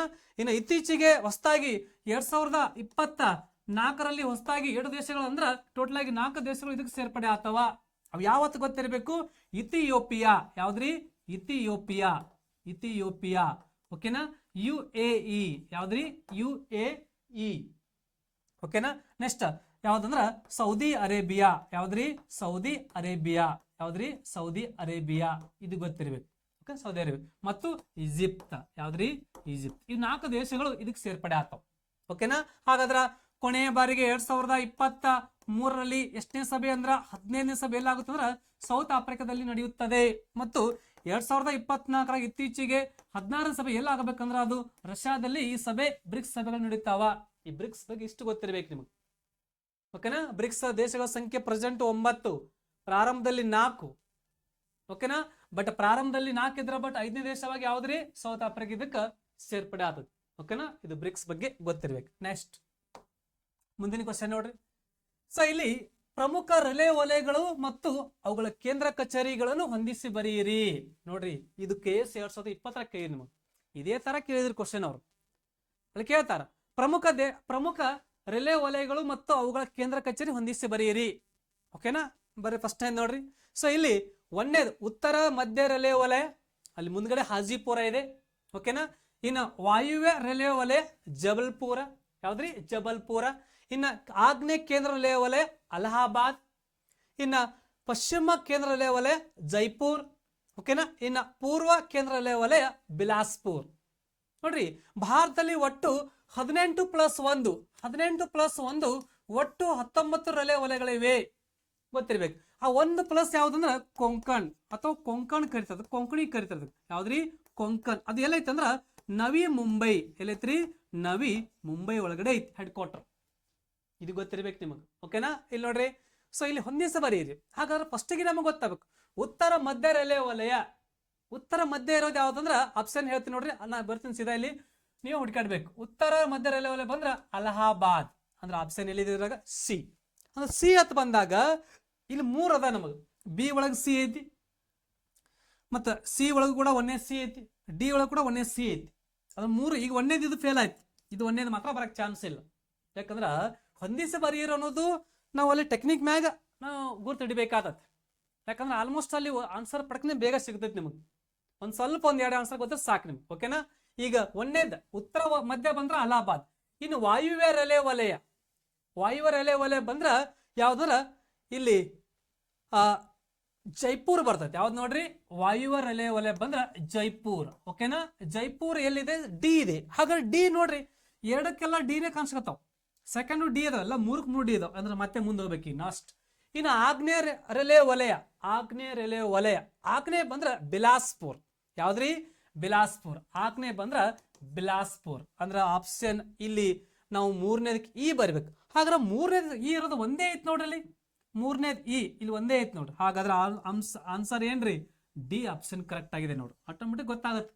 ಹಾಗಾದ್ರೆ ಪಶ್ಚಿಮ ಕೇಂದ್ರ ಬಂದ್ರ ಅದು ಯಾವ್ದಂದ್ರ ಸೊ ಜಬಲ್ಪುರ್ ಅಂದ್ರ ಬಿ ಆನ್ಸರ್. ಯಾವ್ದ್ರಿ? ಪಶ್ಚಿಮ ಕೇಂದ್ರ ಬಂದ್ರ ಜಬಲ್ಪುರ್. ಇನ್ ಲಾಸ್ಟಿಗೆ ಬರ್ತೈತಿ ಪೂರ್ವ ಕೇಂದ್ರ ವಲಯ ಬಂದ್ರ ಅದು ಯಾವ್ದ್ರಿ? ಹಾಜಿಪುರ. ಇವು ಹೊಂದಿಸಿ ಬರೀರಿ. ನಮ್ದು ಬಂದ್ರ ನೈಋತ್ಯ ರೈಲ್ವೆ ವಲಯ, ಯಾವ್ದ್ರಿ? ಹುಬ್ಬಳ್ಳಿ. ಅದು ಗೊತ್ತಿರಬೇಕು, ರೈಲ್ವೆ ಬಗ್ಗೆ ಗೊತ್ತಿರಬೇಕು. 18+1 ರೈಲ್ವೆ ವಲಯ ಟೋಟಲ್ ಅದ ನಮ್ಮ ಕಡೆ, ನಮ್ಮ ದೇಶದಲ್ಲಿ ಗೊತ್ತಿರಬೇಕು. ಸೊ ಅದ್ರಾಗ ಈಗ ಕರೆಕ್ಟ್ ಆಗಿ ಆನ್ಸರ್ ಬಂದ್ರ ಒಂದೇದು ಸಿ ಅಂದ್ರ ಯಾವ್ದಂದ್ರ ಅಲಹಾಬಾದ್ ವಾಯು ರೈಲ್ವೆ ವಲಯ ಬಂದ್ರ ಅದು ಡಿ ಬರ್ತೈತಿ, ಯಾವ್ದ್ರಿ? ಜೈಪುರ್. ಇನ್ನು ಆಗ್ನೇಯ ಬಂದ್ರ ಬಿಲಾಸ್ಪುರ್. ಇನ್ನ ಪಶ್ಚಿಮ ಕೇಂದ್ರ ಬಂದ್ರ ಅದು ಜಬಲ್ಪುರ್. ಇನ್ನು ಪೂರ್ವ ಬಂದ್ರ ಹಾಜಿಪುರ್. ಓಕೆನಾ? ಹಾಜಿಪುರ್ ಎಲ್ಲಿ ಕಂಡು ಬರ್ತಂದ್ರ ಬಿಹಾರ ಒಳಗಡೆ ಇದೆ ನೋಡಿ. ಎಲ್ಲೈತ್ರಿ? ಬಿಹಾರ ಒಳಗೆ. ಇನ್ನು ಜಬಲ್ಪುರ್ ಬಂದ್ರ ಮಧ್ಯಪ್ರದೇಶ್. ಎಲ್ರಿ? ಮಧ್ಯಪ್ರದೇಶ್. ಇನ್ನು ಜೈಪುರ ಅಲಹಾಬಾದ್ ಗೊತ್ತದಾವ. ಇನ್ನು ಬಿಲಾಸ್ಪುರ ಬಂದ್ರ ಯಾವ್ದನ ಚಂಡೀಗಢ. ಯಾವ್ದ್ರಿ? ಚಂಡೀಗಢ ಬರ್ತೈತಿ. ಯಾವ್ದ್ರಿ? ಚಂಡೀಗಢ ಕಂಡು ಬರ್ತೈತಿ. ಛತ್ತೀಸ್ಗಢ ಅಥವಾ ಚಂಡೀಗಢ ಕಂಡು ಬರ್ತೈತಿ. ಅವು ಗೊತ್ತಿರ್ಬೇಕು. ಓಕೆನಾ? ಅಂದ್ರ ಇವ್ ರಿಲೇ ಬಗ್ಗೆ ಕಂಡು ಹಿಡಿಬೇಕು ನೀವು. ಹಾಗಾದ್ರೆ ಭಾರತದ ಮೊದಲ ಮೆಟ್ರೋ ಯಾವುದಂದ್ರ ಮೊದಲ ಮೆಟ್ರೋ ಬಂದ್ರ ಅದು ಕಲ್ಕತ್ತಾ ಮೆಟ್ರೋ. ಯಾವ್ದ್ರಿ? ಕಲ್ಕತ್ತಾ ಮೆಟ್ರೋ. ಇದನ್ನ 1984 ಅಕ್ಟೋಬರ್ 24ರಂದು ಮೊಟ್ಟ ಮೊದಲ ಬಾರಿಗೆ ಇದನ್ನ ಸ್ಟಾರ್ಟ್ ಮಾಡ್ತಾರ. ಅದು ಭಾರತದ ಮೊದಲ ಮೆಟ್ರೋ ಕಲ್ಕತ್ತಾ ಮೆಟ್ರೋ. ಇನ್ನು ಅಕ್ಟೋಬರ್ 24 ಏನ್ ಆಚರಣೆ ಮಾಡ್ತೀವಿ ಅಂದ್ರ ವಿಶ್ವಸಂಸ್ಥೆ ಸ್ಥಾಪನಾ ದಿವಸ ಮತ್ತು ವಿಶ್ವ ಪೋಲಿಯೋ ದಿವಸ ಅಂತ ಹೇಳಿ ಆಚರಣೆ ಕೂಡ ಮಾಡ್ತೀವಿ. ಡೇ ಕೂಡ ಗೊತ್ತಿರಬೇಕು ನಿಮಗೆ. ಓಕೆನಾ?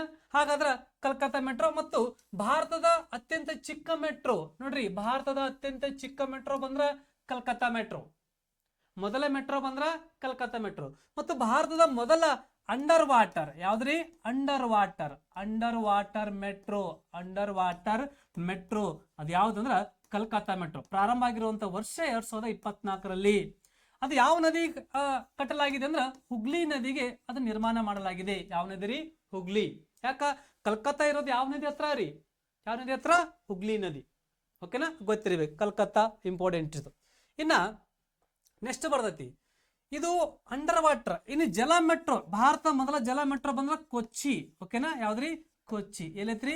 ಕೇರಳ ರಾಜ್ಯ. ಅಂದ್ರೆ ಇವು ಎಲ್ಲ ಯಾವ ವರ್ಷ ಬಂದಾವ್ರಿ? 24ರ ಅಪ್ಡೇಟ್ ಅನ್ನಂಗಿವು.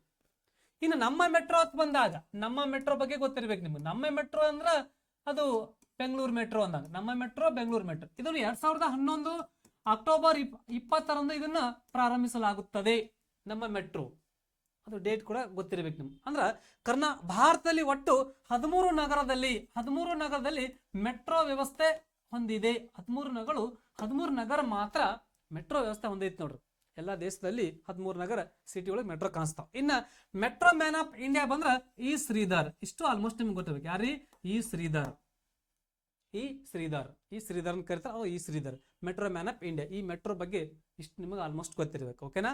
ಎಸ್. ನೆಕ್ಸ್ಟ್ ಇನ್ನ ನಂಬರ್ 6ನೇ ಕ್ವಶನ್ ನೋಡ್ರಿ. ಸೊ 6ನೇದ ಕ್ವಶನ್ ಏನಿದೆ ನೋಡ್ರಿ.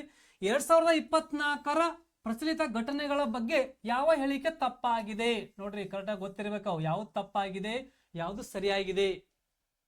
ಓಕೆನಾ? ಹಾಗಾದ್ರೆ ಫಸ್ಟ್ ಸ್ಟೇಟ್ಮೆಂಟ್ ಏನಿದೆ ನೋಡ್ರಿ. ಇತ್ತೀಚೆಗೆ ಸರಸ್ವತಿ ಸಮ್ಮಾನ ಪ್ರಶಸ್ತಿ ವಿಜೇತರು 2023 ಅಥವಾ 24 ಕರಿಬಹುದು. ಅಂದ್ರೆ 2023ರಲ್ಲಿ ಅನ್ಬಹುದು ನಾವು. 23ರಲ್ಲಿ ಯಾರಿಗೆ ಅಂದ್ರ ಪ್ರಭಾ ವರ್ಮಾ. ಇದು ಫಸ್ಟ್ ಸ್ಟೇಟ್ಮೆಂಟ್ ಇದೆ. ಸೆಕೆಂಡ್ ಏನಿದೆ ನೋಡ್ರಿ.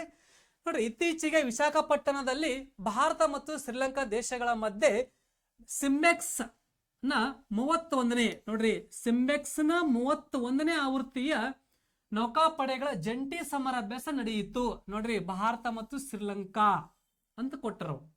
ಇದು ಸೆಕೆಂಡ್ ಸ್ಟೇಟ್ಮೆಂಟ್. ಯಾವ್ದು ಸಮರಾಭ್ಯಾಸ? Military exercise. ಯಾವ್ದ್ರಿ? ಸಿಂಬೆಕ್ಸ್. Next number 3.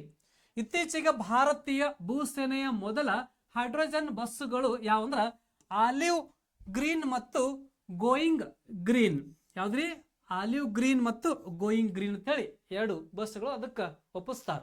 ಇದು 3ನೇದು. ಇನ್ನು 4ನೇ ಸ್ಟೇಟ್ಮೆಂಟ್ ಏನಿದೆ ನೋಡ್ರಿ. 2024ರ ಮ್ಯಾನ್ ಬುಕ್ಕರ್ ಪ್ರಶಸ್ತಿಯನ್ನು ಕೈರೋಸ್ ಎಂಬ ಕೃತಿಗೆ ನೀಡಲಾಗಿದೆ. 2024ರ ಮ್ಯಾನ್ ಬುಕ್ಕರ್ ಪ್ರಶಸ್ತಿಯನ್ನು ಕೈರೋಸ್ ಎಂಬ ಕೃತಿಗೆ ನೀಡಲಾಗಿದೆ. ಇಷ್ಟು ಸ್ಟೇಟ್ಮೆಂಟ್ ಕೊಟ್ರ. ಈಗ ಆನ್ಸರ್ ನೋಡ್ರಿ.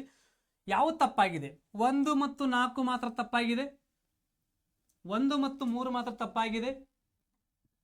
1, 2, 4 ಮಾತ್ರ ತಪ್ಪಾಗಿದೆ. ಮತ್ತು 2, 3 ಮತ್ತು 4 ತಪ್ಪಾಗಿದೆ. ನೋಡ್ರಿ ಇಲ್ಲಿ ಸದ್ಯಕ್ಕೆ ಬಂದಾಗ ಸೊ ಇಲ್ಲಿ 23ರಲ್ಲಿ ಪ್ರಶಸ್ತಿ ಪಡೆದಂತ ಈ ಸರಸ್ವತಿ ಸಮ್ಮಾನ ಪ್ರಶಸ್ತಿ ಪಡೆದಂತ ವ್ಯಕ್ತಿ ಯಾರಂದ್ರ ಪ್ರಭಾ ವರ್ಮಾ. ಅದು ಕರೆಕ್ಟ್ ಆಗಿದೆ ಅಂದ್ರ ಕರೆಕ್ಟ್. ಓಕೆನಾ? ಹಾಗಾದ್ರ ಅದು ಯಾವ ಕೃತಿಗೆ ನೀಡಲಾಗುತ್ತದೆ ನೋಡ್ರಿ. ಓಕೆನಾ? ಅದನ್ನ ಯಾವ ಕೃತಿಗೆ ನೀಡಲಾಗುತ್ತದೆ ಅಂದ್ರ ಅದು ರೌದ್ರ ಸಾತ್ವಿಕಂ. ಯಾವ್ದ್ರಿ? ರೌದ್ರ ಸಾತ್ವಿಕಂ ಕೃತಿಗೆ ನೀಡಲಾಗಿದೆ. ಅವ್ರದ್ದು ಮಲಯಾಳಂ ಭಾಷೆ. ಇನ್ನು ಸೆಕೆಂಡ್ ಏನಿದೆ ನೋಡಿ. ಸೆಕೆಂಡ್, ಇತ್ತೀಚೆಗೆ ವಿಶಾಖಪಟ್ಟಣ ಒಳಗ ಭಾರತ ಮತ್ತು ಶ್ರೀಲಂಕಾ ದೇಶಗಳ ಮಧ್ಯೆ ಒಂದು ಮಿಲಿಟರಿ ಎಕ್ಸರ್ಸೈಸ್ ಆಗ್ತದೆ. ಅದ ಹೆಸರು ಏನ್ ಕೊಟ್ಟವರು? ಸಿಮ್ಯಾಕ್ಸ್. ಇದು ತಪ್ಪಾತದ. ಯಾಕ? ಸಿಮ್ಯಾಕ್ಸ್ ಅನ್ನೋದು ಭಾರತ ಮತ್ತು ಸಿಂಗಾಪುರ್ ಮಧ್ಯೆ ಆಗುವಂತ ಒಂದು ಸಮರಾಭ್ಯಾಸ. ಗೊತ್ತಿರ್ಬೇಕು ನಿಮಗೆ. ಭಾರತ ಮತ್ತು ಸಿಂಗಾಪುರ್ ಮಧ್ಯೆ ಆದದ್ದು. ಇದು ತಪ್ಪಾಗಿದೆ. ಓಕೆನಾ? ಇನ್ನು ಮೂರನೇದು, ಇತ್ತೀಚೆಗೆ ಭಾರತ ಭೂಸೇನೆ ಮೊದಲ ಹೈಡ್ರೋಜನ್ ಬಸ್ಗಳು ಆಲಿವ್ ಮತ್ತು ಗ್ರೀನ್ ಮತ್ತು ಮೋಯಿಂಗ್ ಗ್ರೀನ್. ಇದು ಸರಿಯಾಗಿದೆ. ಅಂದ್ರೆ 1, 2 ಸರಿ ಸಿಗ್ತಾ ನಿಮ್ಗೆ ಆನ್ಸರ್. ಓಕೆ, 1, 2 ಸರಿ ಇದೆ. ಇನ್ನು ತಪ್ಪಾಗಿದೆ. ಇನ್ನು 2024ರ ಮ್ಯಾನ್ ಬುಕ್ಕರ್ ಪ್ರಶಸ್ತಿ ಕೈರೋಸ್ ಎಂಬ ಕೃತಿ ನೀಡಲಾಗಿದೆ. 24ರ ಪ್ರಶಸ್ತಿ ಮ್ಯಾನ್ ಬುಕ್ಕರ್ ಪ್ರಶಸ್ತಿ ಕೈರೋಸ್ ಅಲ್ಲ. ಅದು ಕೊಟ್ಟಿದ್ದು ಯಾವ್ದ್ರ? ಪ್ರೊಪೇಟ್ ಸಾಂಗ್. 23, 24 ಬಂದ್ರ ಪ್ರೋಪೇಟ್ ಸಾಂಗ್ ಎಂಬ ಕೃತಿಗೆ ಈ ಮ್ಯಾನ್ ಬುಕ್ಕರ್ ಪ್ರಶಸ್ತಿ ನೀಡ್ತೈತಿ. ಇದು ಕೊಟ್ಟಿದ್ದೇವೆ ಅಂದ್ರೆ man Booker international award. Man Booker ಬೇರೆ, ಮ್ಯಾನ್ ಬುಕ್ಕರ್ ಇಂಟರ್ನ್ಯಾಷನಲ್ ಬೇರೆ. ಹಾಗಾದ್ರೆ ಇದ್ರಾಗ ಯಾವ ತಪ್ಪಂದ್ರ 2 ಮತ್ತು 4 ತಪ್ಪಾಗಿದೆ. ಆನ್ಸರ್ ಏನಂದ್ರ ಕರೆಕ್ಟ್ ಆಗಿರುವಂತ ಆನ್ಸರ್ ಬಂದ್ರ ಎ ನೋಡ್ರಿ. 2 ಮತ್ತು 4 ಮಾತ್ರ ತಪ್ಪು. ಅಂದ್ರ ಈ 2ನೇ ತಪ್ಪಾಗಿದೆ ಮತ್ತು 4ನೇದು ಕೂಡ ತಪ್ಪಾಗಿದೆ. ಓಕೆನಾ? ಸೊ ಇದು ಗೊತ್ತಿರಬೇಕು. ಇನ್ನ ಈ ಸರಸ್ವತಿ ಸಮ್ಮಾನ ಪ್ರಶಸ್ತಿ ನೋಡ್ಕೊರಿ. ಓಕೆನಾ? ಯಾವ್ದ್ರಿ?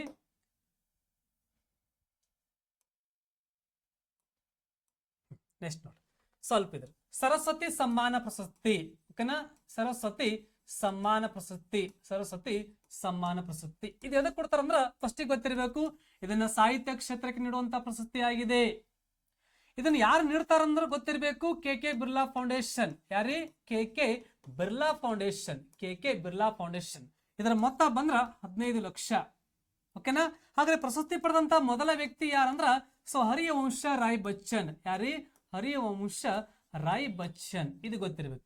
ಮತ್ತು ಈ ಪ್ರಶಸ್ತಿ ಪಡೆದಂತ ಮೊದಲ ಕನ್ನಡದ ವ್ಯಕ್ತಿ ಬಂದ್ರ ಯಾರಂದ್ರ ಅದು SL ಭೈರಪ್ಪ. ಯಾರಿ? SL ಭೈರಪ್ಪ. ಇವರಿಗೆ ಯಾವ ಕೃತಿಗೆ ನೀಡಲಾಗಿದೆ ಅಂದ್ರ ಮಂದ್ರ ಎಂಬ ಕೃತಿಗೆ ನೀಡಲಾಗಿದೆ. ಇನ್ನ ಇಲ್ಲಿವರೆಗೆ ಪಡೆದಂತ ಕನ್ನಡದ ವ್ಯಕ್ತಿ ಬಂದ್ರೆ ಇಬ್ಬರೇ ಅದಾರ. ಸೆಕೆಂಡ್ ಬಂದ್ರ ವೀರಪ್ಪ ಮೊಯ್ಲಿ. ಯಾರಿ? ವೀರಪ್ಪ ಮೊಯ್ಲಿ. ಓಕೆನಾ? ವೀರಪ್ಪ ಮೊಯ್ಲಿ ಅವರ ಕೃತಿ ಬಂದ್ರ ಇಲ್ಲಿ ಶ್ರೀ ರಾಮಾಯಣ ಮಹಾ ಅನ್ವೇಷಣಂ. ಓಕೆನಾ? ಶ್ರೀ ರಾಮಾಯಣ ಮಹಾ ಅನ್ವೇಷಣಂ. ಈ 2 ಗೊತ್ತಿರ್ಬೇಕು. ಇನ್ನು ಕೊನೆಯ ಬಾರಿ ಕೊಟ್ಟಿದ್ದು ಯಾರಿಗಂದ್ರ ಅದು 2023ರಲ್ಲಿ ಪ್ರಭಾ ವರ್ಮಾ. ಯಾರಿ? ಪ್ರಭಾ ವರ್ಮಾ. ಅದು ಮಲಯಾಳಂ ಭಾಷೆ. ಕೃತಿ ಬಂದ್ರ ರೌದ್ರ ಸಾತ್ವಿಕಂ. ಸೊ ಇದ್ರ ಬಗ್ಗೆ ಇಷ್ಟು ನಿಮಗೆ ಗೊತ್ತಿರ್ಬೇಕು. ಇನ್ನು ಮ್ಯಾನ್ ಬುಕ್ಕರ್ ನೋಡ್ರಿ. ಮ್ಯಾನ್ ಬುಕ್ಕರ್ ಪ್ರಶಸ್ತಿ ಇದು ಎದಕ್ಕೆ ಕೊಡ್ತಾರಂದ್ರ ಇಂಗ್ಲಿಷ್ ಸಾಹಿತ್ಯಕ್ಕೆ ನೀಡಲಾಗುತ್ತದೆ. ಅದು ಗೊತ್ತಿರ್ಬೇಕು ನಿಮಗ. ಮತ್ತು ಪ್ರಶಸ್ತಿಯನ್ನ ಇದನ್ನ ಪಡೆದಂತ ಮೊದಲ ಭಾರತೀಯ ಬಂದ್ರ ಯಾರಂದ್ರ VS ನೈಪಾಲ್. ಅವರು ಕೂಡ ಗೊತ್ತಿರಬೇಕು. ಮತ್ತು ಸಲ್ಮಾನ್ ರಸ್ತಿ, ಅರುಂಧತಿ ರಾಯ್, ಕಿರಣ್ ದೇಸಾಯಿ ಮತ್ತು ಅರವಿಂದ್ ಅಡಿಗ. ಈ 5 ಮಂದಿ ಕೊಟ್ಟಾರ. ಇನ್ನು ಕೊನೆಯ ಬಾರಿ ಕೊಟ್ಟಿದ್ದು ಯಾರಿಗಂದ್ರ ಅದು ಪೌಲ್ ಲಿಂಚ್. ಅದು ಮ್ಯಾನ್ ಬುಕ್ಕರ್. ಇನ್ನು ಇಂಟರ್ನ್ಯಾಷನಲ್ ಮ್ಯಾನ್ ಬುಕ್ಕರ್ ಕೊಟ್ಟಿದ್ದು ಕೈರೋಸ್ ಎಂಬ ಕೃತಿಗೆ. ಓಕೆನಾ? ಸೊ ಇದು ಕೂಡ ನಿಮಗೆ ಗೊತ್ತಿರಬೇಕು. ಇನ್ನು ನೆಕ್ಸ್ಟ್ ಪಾಯಿಂಟ್, ಮುಂದಿನ ಕ್ವಶನ್ ನೋಡ್ರಿ. ನೆಕ್ಸ್ಟ್, ಈ ಕೆಳಗಿನ ಯಾವ ಹೊಂದಾಣಿಕೆ ತಪ್ಪಾಗಿದೆ? ನೋಡ್ರಿ, ಇಲ್ಲಿ ಹೊಂದಾಣಿಕೆ ಇದೆ, ತಪ್ಪ ಯಾವುದಾಗಿದೆ? ಓಕೆನಾ? ನೋಡ್ರಿ, ಗುಲಾಬಿ ಕ್ರಾಂತಿ ಅಂದ್ರೆ ಇವರೆಲ್ಲ ಯಾವ ಕ್ರಾಂತಿಗಳು ಅದ ಮತ್ತು ಅವ್ರ ಪಿತಾಮ ಯಾರು? ಇವರೆಲ್ಲ ಯಾರು? ಪಿತಾಮ ಕರೀತಾರೆ ಇವ್ರಿಗೆ. ಓಕೆನಾ? ಸೊ ಗುಲಾಬಿ ಕ್ರಾಂತಿ ನಿರ್ಪಾಕ್ ಟೂಟೇಜ್. ಇನ್ನ ಕಂದು ಕ್ರಾಂತಿ ಹಿರಲಾಲ್ ಚೌಧರಿ. ಇನ್ನ ನೀಲಿ ಕ್ರಾಂತಿ ಡಾಕ್ಟರ್ ಅರುಣ್ ಕೃಷ್ಣನ್. ಇನ್ನ ಕೆಂಪು ಕ್ರಾಂತಿ ವಿಶಾಲ ತಿವಾರಿ. ಯಾವ ಹೊಂದಾಣಿಕೆ ತಪ್ಪಾಗಿದೆ ಹೇಳಿದ್ರಾಗ? ಓಕೆನಾ? ನೋಡ್ರಿ ಆನ್ಸರ್. ಈ ಗುಲಾಬಿ ಕ್ರಾಂತಿ ಅಂತ ಬಂದಾಗ ಇದು ನಿರ್ಪಾಕ್ ಟೂಟೇಜ್ ಬರಲ್ಲ. ಯಾರು ಬರ್ತಾರೆ ಹೇಳ್ರಿ? ದುರ್ಗೇಶ್ ಪಟೇಲ್ ಅವ್ರು ಬರ್ತಾರೆ. ಯಾರು ಬರ್ತಾರೆ? ದುರ್ಗೇಶ್. ಓಕೆನಾ? ದುರ್ಗೇಶ್ ಪಟೇಲ್ ಅವರು ಅದ್ರ ಪಿತಾಮ. ಗೊತ್ತಿರಬೇಕು. ಓಕೆನಾ? ಇನ್ನು ಇವೆಲ್ಲ ಸರಿ ಅದಾವ ನೋಡ್ರಿ. ಇವೆಲ್ಲ ಆಲ್ಮೋಸ್ಟ್ ಸರಿ ಅದಾವ. ತಪ್ಪಾಗಿದ್ದು ಒಂದೇ ತಪ್ಪು. ಈ ಗುಲಾಬಿ ಕ್ರಾಂತಿ ಸಂಬಂಧಪಟ್ಟಿದ ಎದಕ್ಕಂದ್ರ ಇದಕ್ಕ ಪಿಂಕ್ ಕ್ರಾಂತಿ ಕರೀತಾರೆ. ಏನ್ ಕರಿತಾರೆ ಇದಕ್ಕ? ಪಿಂಕ್ ಕ್ರಾಂತಿ ಕೂಡ ಕರೀತಾರ. ಅದು ಎದಕ್ಕಂದ್ರ ಸೊ ಬಂದ್ರ ಇದು ಈರುಳ್ಳಿ ಸಂಬಂಧಪಡ್ತದೆ. ಎದಕ್ಕೆ ರೀ? ಈರುಳ್ಳಿ ಗೊತ್ತಿರ್ಬೇಕು. ಇನ್ನು ಕಂದು ಕ್ರಾಂತಿ ಈ ಎಲ್ಲ ಚರ್ಮ, ಎಣ್ಣೆ ಪದಾರ್ಥ. ಓಕೆನಾ? ನೀಲಿ ಕ್ರಾಂತಿ ಮೀನು. ಇನ್ನು ಕೆಂಪು ಕ್ರಾಂತಿ ಓಕೆನಾ ಯಾವ್ದ್ರಿ? ಟೊಮೆಟೊ ಮತ್ತು ಮಾಂಸ, ಅವು ಗೊತ್ತಿರ್ಬೇಕು. ಓಕೆನಾ? ಇನ್ನ ನಿರಪಾಕ್ ಟ್ಯೂಟೇಜ್ ಅವ್ರು ಎದಕ್ಕೆ ಸಂಬಂಧಪಡ್ತಾರ ಅಂದ್ರ ಸುವರ್ಣ ಕ್ರಾಂತಿ. ಯಾವ್ದ್ರಿ? ಸುವರ್ಣ ಕ್ರಾಂತಿ ಪಿತಾಮಹ ಅವರು. ಎದ್ರ ಕ್ರಾಂತಿ ಪಿತಾಮಹ? ಸುವರ್ಣ ಕ್ರಾಂತಿ ಪಿತಾಮಹ. ಸೊ ಇದು ಸಂಬಂಧಪಡ್ದ ಎದಕ್ಕಂದ್ರ ಈ ಹಣ್ಣು, ಹೂ, ತರಕಾರಿ ಅಥವಾ ತೋಟಗಾರಿಕೆ ಅಂತ ಸಿಂಪಲ್ ಆಗಿ ಕರಿಬಹುದು ನಾವು. ಹಾಕೋರಿ ಯಾವ್ದ್ರಿ? ತೋಟಗಾರಿಕೆ. ಹೂ, ಹಣ್ಣು, ತರಕಾರಿ ಬರ್ತದೆ. ಸುವರ್ಣ ಕ್ರಾಂತಿ ಸಂಬಂಧಪಡೋದು ತೋಟಗಾರಿಕೆ. ಅದ್ರ ಪಿತಾಮಹ ಅಂದ್ರ ನಿರಪಾಕ್ ಟ್ಯೂಟೇಜ್. ಅಂದ್ರ ಈ ಗುಲಾಬಿ ಕ್ರಾಂತಿ ಹೊಂದಾಣಿಕೆ ಏನಾಗಿದೆ? ತಪ್ಪಾಗಿದೆ. ಬಟ್ ಗುಲಾಬಿ ಕ್ರಾಂತಿ ಬಂದ್ರ ದುರ್ಗೇಶ್ ಪಟೇಲ್ ಬರಬೇಕು. ಓಕೆನಾ? ಹಾಗಾದ್ರ ಸೊ ಇದರ ಆನ್ಸರ್ ಬಂದ್ರ option A correct answer. But ಅದು ಆನ್ಸರ್ ಒಳಗಡೆ ಇರೋದು ತಪ್ಪಾಗಿದೆ. ಓಕೆನಾ? ಎಸ್. ನೆಕ್ಸ್ಟ್ ಇನ್ನು ಮುಂದಿನ ನೋಡ್ರಿ, ನದಿಗಳ ಬಗ್ಗೆ ಈ ಕೆಳಗಿನ ಯಾವ ಹೇಳಿಕೆ ಸರಿಯಾಗಿದೆ? ನೋಡ್ರಿ, ಕರೆಕ್ಟ್ ಆಗಿ ಗೊತ್ತಿರ್ಬೇಕು ಯಾವ್ದು ಸರಿ ಯಾವ್ದು ತಪ್ಪು. ಎದ್ರ ಬಗ್ಗೆ? ನದಿಗಳ ಬಗ್ಗೆ ಈ ಕೆಳಗಿನ ಯಾವ ಹೇಳಿಕೆ ಸರಿಯಾಗಿದೆ? ನೋಡ್ರಿ, ಫಸ್ಟಿಗೆ ಕಾವೇರಿ ನದಿಯು ಕರ್ನಾಟಕದಲ್ಲಿ 380 ಕಿಲೋಮೀಟರ್ ಹರಿಯುತ್ತದೆ ಮತ್ತು ಇದನ್ನು ದಕ್ಷಿಣ ಭಾರತದ ಗಂಗೆ ಎಂದು ಕರೆಯುತ್ತಾರೆ. PC ಕ್ವಶನ್ ಕೇಳಿದ್ರೆ ನಿಮಗೆ, ದಕ್ಷಿಣ ಭಾರತದ ಗಂಗೆ ಎಂದು ಕರೆಯುತ್ತಾರೆ. ಇದು ಫಸ್ಟ್ ಸ್ಟೇಟ್ಮೆಂಟ್. ಇನ್ ಸೆಕೆಂಡ್ ಏನಿದೆ ನೋಡ್ರಿ, ಸೆಕೆಂಡ್ ಬಂದ್ರ ಕೃಷ್ಣಾ ನದಿಗೆ ಸಂಬಂಧಿಸಿದ ಆಯೋಗವು RS ಬಚಾವತ್ ಆಯೋಗ. ಕೃಷ್ಣಾ ನದಿ ವಿವಾದ ಅಂದ್ರೆ ಸಮಸ್ಯೆ ಎಷ್ಟಂದ್ರ 3 ರಾಜ್ಯಗಳಿಗೆ ಸಂಬಂಧಿಸಿದೆ. ವಿವಾದ ಎದರ ಮಧ್ಯೆ ಇದ್ದದು? 3 ಸ್ಟೇಟ್ ಬಗ್ಗೆ ಇದೆ. ಇದು ಸೆಕೆಂಡ್ ಸ್ಟೇಟ್ಮೆಂಟ್. ಇನ್ನು ಮೂರನೇದು, ಸಿಂಧೂ ನದಿ ಉಪನದಿಗಳಲ್ಲಿ. ನೋಡಿ, ಸಿಂಧೂ ನದಿ ಉಪನದಿಗಳಲ್ಲಿ ಅತ್ಯಂತ ಉದ್ದವಾದ ನದಿ ಬಂದ್ರ ಸಟ್ಲೇಜ್. ಯಾವ್ದ್ರಿ? ಸಟ್ಲೇಜ್. ಶ್ರೀನಗರ ಅಲ್ಲೇ ಐತಿ ನೋಡಿ, ಸಟ್ಲೇಜ್. ಇನ್ನು ಸಟ್ಲೇಜ್ ಎಂಬ ಒಂದು ನದಿಗೆ ಬಾಂಕ್ರಾ ನಂಗಲ್. ಯಾವ್ದ್ರಿ? ಬಾಕ್ರಾ ನಂಗಲ್ ಒಂದು ಆಣೆಕಟ್ಟುವನ್ನು ನಿರ್ಮಿಸಲಾಗಿದೆ. ಇದು ಮೂರನೇ ಸ್ಟೇಟ್ಮೆಂಟ್. ಅಲ್ಲಿ ರೌಂಡ್ ಆಪ್ ಇದೆ ನೋಡ್ರಿ, ಎಷ್ಟು ರೌಂಡ್ ಹಾಕಿನ ಮೇನ್ ನೋಡ್ರಿ. ಇನ್ನು ಕೊನೆ ಸ್ಟೇಟ್ಮೆಂಟ್ ಇದೆ, ಗಂಗಾ ನದಿಯು ಭಾರತ ಮತ್ತು ಬಾಂಗ್ಲಾದೇಶದಲ್ಲಿ ಹರಿಯುತ್ತದೆ ಮತ್ತು ಈ ಗಂಗಾ ನದಿಯು ಪ್ರಪಂಚದ ಅತಿ ದೊಡ್ಡ ನದಿಯ ಮುಖಜ ಭೂಮಿ. ಗಂಗಾ ನದಿ ಮುಖಜ ಭೂಮಿ, ಜಗತ್ತಿನ ಅತ್ಯಂತ ದೊಡ್ಡ ನದಿ ಮುಖಜ ಭೂಮಿ ಯಾವ್ದಂದ್ರ ಅದು ಗಂಗಾ ನದಿ ಮುಖಜ ಭೂಮಿ ಅಂತ ಕರೀತಾರೆ. ಹಾಗಾದ್ರೆ ಸ್ಟೇಟ್ಮೆಂಟ್ ಯಾವ್ದು ಸರಿ ಯಾವ್ದು ತಪ್ಪು ಅಂದ್ರೆ ನನಗೆ ಕೇಳಿದ್ದು ಯಾವ್ದು ಸರಿಯಾಗಿದೆ ನೋಡ್ರಿ. ಹಾಗಾದ್ರೆ ಕಾವೇರಿ ನದಿ ಕರ್ನಾಟಕ ಇಷ್ಟು ಕಡೆ ಇದೆ, ಇದು ಒಂದೇದು ಸರಿಯಾಗಿದೆ. ಸೆಕೆಂಡ್ ಕೂಡ ನೋಡ್ರಿ, ಈ ಕೃಷ್ಣಾ ನದಿಗೆ ಸಂಬಂಧಪಡುವಂತ ಒಂದು ಆಯೋಗ ಯಾವ್ದು ಗೊತ್ತಾ? RS ಬಚಾವತ್. ಇದನ್ನ 1976ರಲ್ಲಿ ಇದನ್ನ ಬರ್ತತಿ. ಇದು ಆಯೋಗ ಬಂದಿದೆ ಯಾವಾಗ್ರಿ? 1976ರಲ್ಲಿ. ಸೊ ಅದು ಇದ್ರ ಬಗ್ಗೆ ಹೇಳ್ತತಿ. ಹಾಗಾದ್ರ 3 ರಾಜ್ಯಗಳ ಬಗ್ಗೆ ಗೊತ್ತಿರ್ಬೇಕು. ಯಾವ ರಾಜ್ಯ ಹೇಳ್ತಾರ್ರಿ? ಕರ್ನಾಟಕ ಒಂದು ಐತಿ, ಮಹಾರಾಷ್ಟ್ರ ಮತ್ತು ಆಂಧ್ರ ಪ್ರದೇಶ್. ಈ 3 ರಾಜ್ಯಗಳ ಬಗ್ಗೆ, ಈ 3 ರಾಜ್ಯಗಳ ಮಧ್ಯೆ ಇದು ಈ ಕೃಷ್ಣಾ ನದಿ ಸಮಸ್ಯೆ ಐತಿ.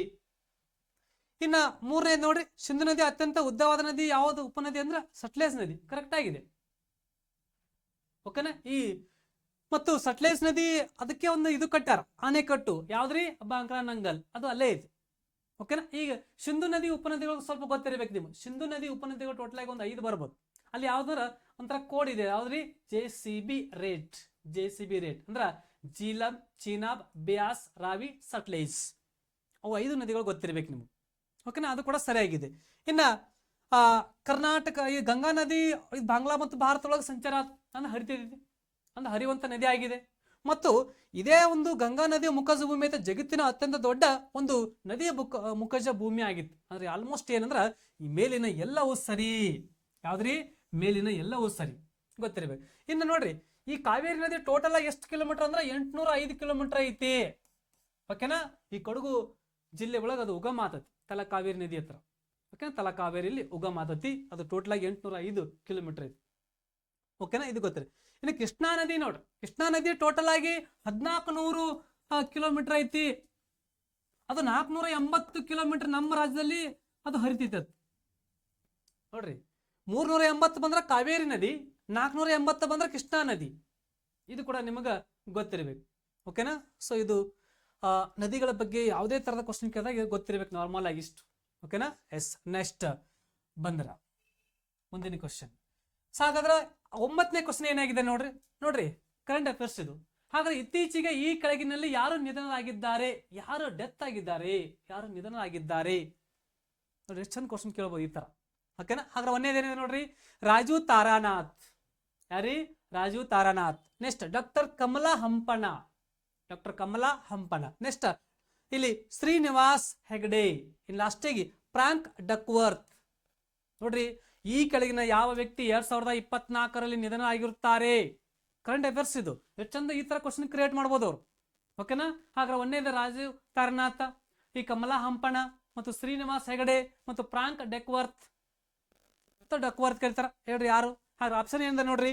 ಸೊ 1, 2 ಮಾತ್ರ ಅವಟ್ಟೆ ನಿಧನ ಆಗಿದ್ದಾರೆ. ಇನ್ನು 1 ಮತ್ತು 2 ಮಾತ್ರ ನಿಧನ ಆಗಿದ್ದಾರೆ. ಇನ್ನ 1 ಮತ್ತು 3 ಮಾತ್ರ ನಿಧನ ಆಗಿದ್ದಾರೆ. ಇನ್ನು ಮೇಲಿನ ಎಲ್ಲರೂ ನಿಧನ ಆಗಿದ್ದಾರೆ. ಅದ್ರ ಆಪ್ಷನ್ ಏನ್ರಿ? ಮೇಲಿನ ಎಲ್ಲರೂ ನಿಧನ ಆಗಿರುತ್ತಾರೆ. ಇವ್ರು ಎಲ್ಲರೂ ಆಲ್ಮೋಸ್ಟ್ ಇದೇ ವರ್ಷ ಡೆತ್ ಆಗಿತ್ತು. ಹಾಗಾದ್ರೆ ಅವ್ರ ಬಗ್ಗೆ ಬರಿ ನೋಡ್ರಿ. ರಾಜೀವ್ ತಾರನಾಥ್ ಅವರು ಏನಂದ್ರ ಇವರೊಬ್ರು ಸರೋದ ವಾದಕ. ಏನ್ರಿ? ಸರೋದ ವಾದಕ. ಇದು ಮೊನ್ನೆ ನಮಗ BMTC ಕ್ವಶನ್ ಕೇಳಿದ್ರು. ಇತ್ತೀಚೆಗೆ ನಿಧನ ಆಗಿರುವಂತ ರಾಜೀವ್ ತಾರನಾಥ್ ಅವರು ಯಾವ ಒಂದು ವಾದಕ ಪ್ರಸಿದ್ಧಿ ಹೊಂದಿರುತ್ತಾರೆ ಅಥವಾ ಯಾವ ವಾದಕ? ಅವ್ರು ಯಾರು? ಅದು ಶಿರೋಧ ವಾದಕ. ಓಕೆನಾ? ಅದು ಸರೋದ ವಾದಕ ಅಂತ ಕರೀತಾರೆ. ಅಂದ್ರೆ ಒಂಥರ ಮೀನೇ ಇದ್ದಂಗೆ ಇರ್ತದೆ ಅದು. ಸಿತಾರ ವಾದಕ ಈಗ ಬರ್ತಾರಲ್ಲ. ಪಂಡಿತ್ ರವಿಶಂಕರ್ ಯಾವ ವಾದಕ? ಇವರು ಸಿತಾರ ವಾದಕ, ಇವರು ಸರೋದ ವಾದಕ. ಇನ್ನ ಕಮಲಾ ಹಂಪಣ್ಣ ಬಂದ್ರೆ ಇವರು ಕನ್ನಡದ ಸಾಹಿತ್ಯ, ಇವರು ಕನ್ನಡದ ಸಾಹಿತ್ಯ. ಓಕೆನಾ? ಕನ್ನಡ ಸಾಹಿತ್ಯ ವ್ಯಕ್ತಿ, ಮಹಿಳೆಯವರು, ಅವ್ರು ಗೊತ್ತಿರ್ಬೇಕು. ಇನ್ನ ಡಾಕ್ಟರ್ ಶ್ರೀನಿವಾಸ್ ಇವ್ರು ಯಾರಂದ್ರ ಈ ಚಂದ್ರಯಾನ 1 ಯೋಜನೆಯಲ್ಲಿ ನಿರ್ದೇಶಕರಾಗಿ ಕೆಲಸ ಮಾಡ್ಯಾರ ಇವರು. ಚಂದ್ರಯಾನ 1ರಲ್ಲಿ ನಿರ್ದೇಶಕ. ನೋಡ್ರಿ ಚಂದ್ರಯಾನ 1 2008 ಆಗಿರ್ತೈತೆ. ಅದು 8ರಲ್ಲಿ ಆಗಿರುವಂತ ಚಂದ್ರಯಾನ 1 ಅದ್ರ ನಿರ್ದೇಶಕರಾಗಿ ಕೆಲಸ ಮಾಡ್ರವ್ರು.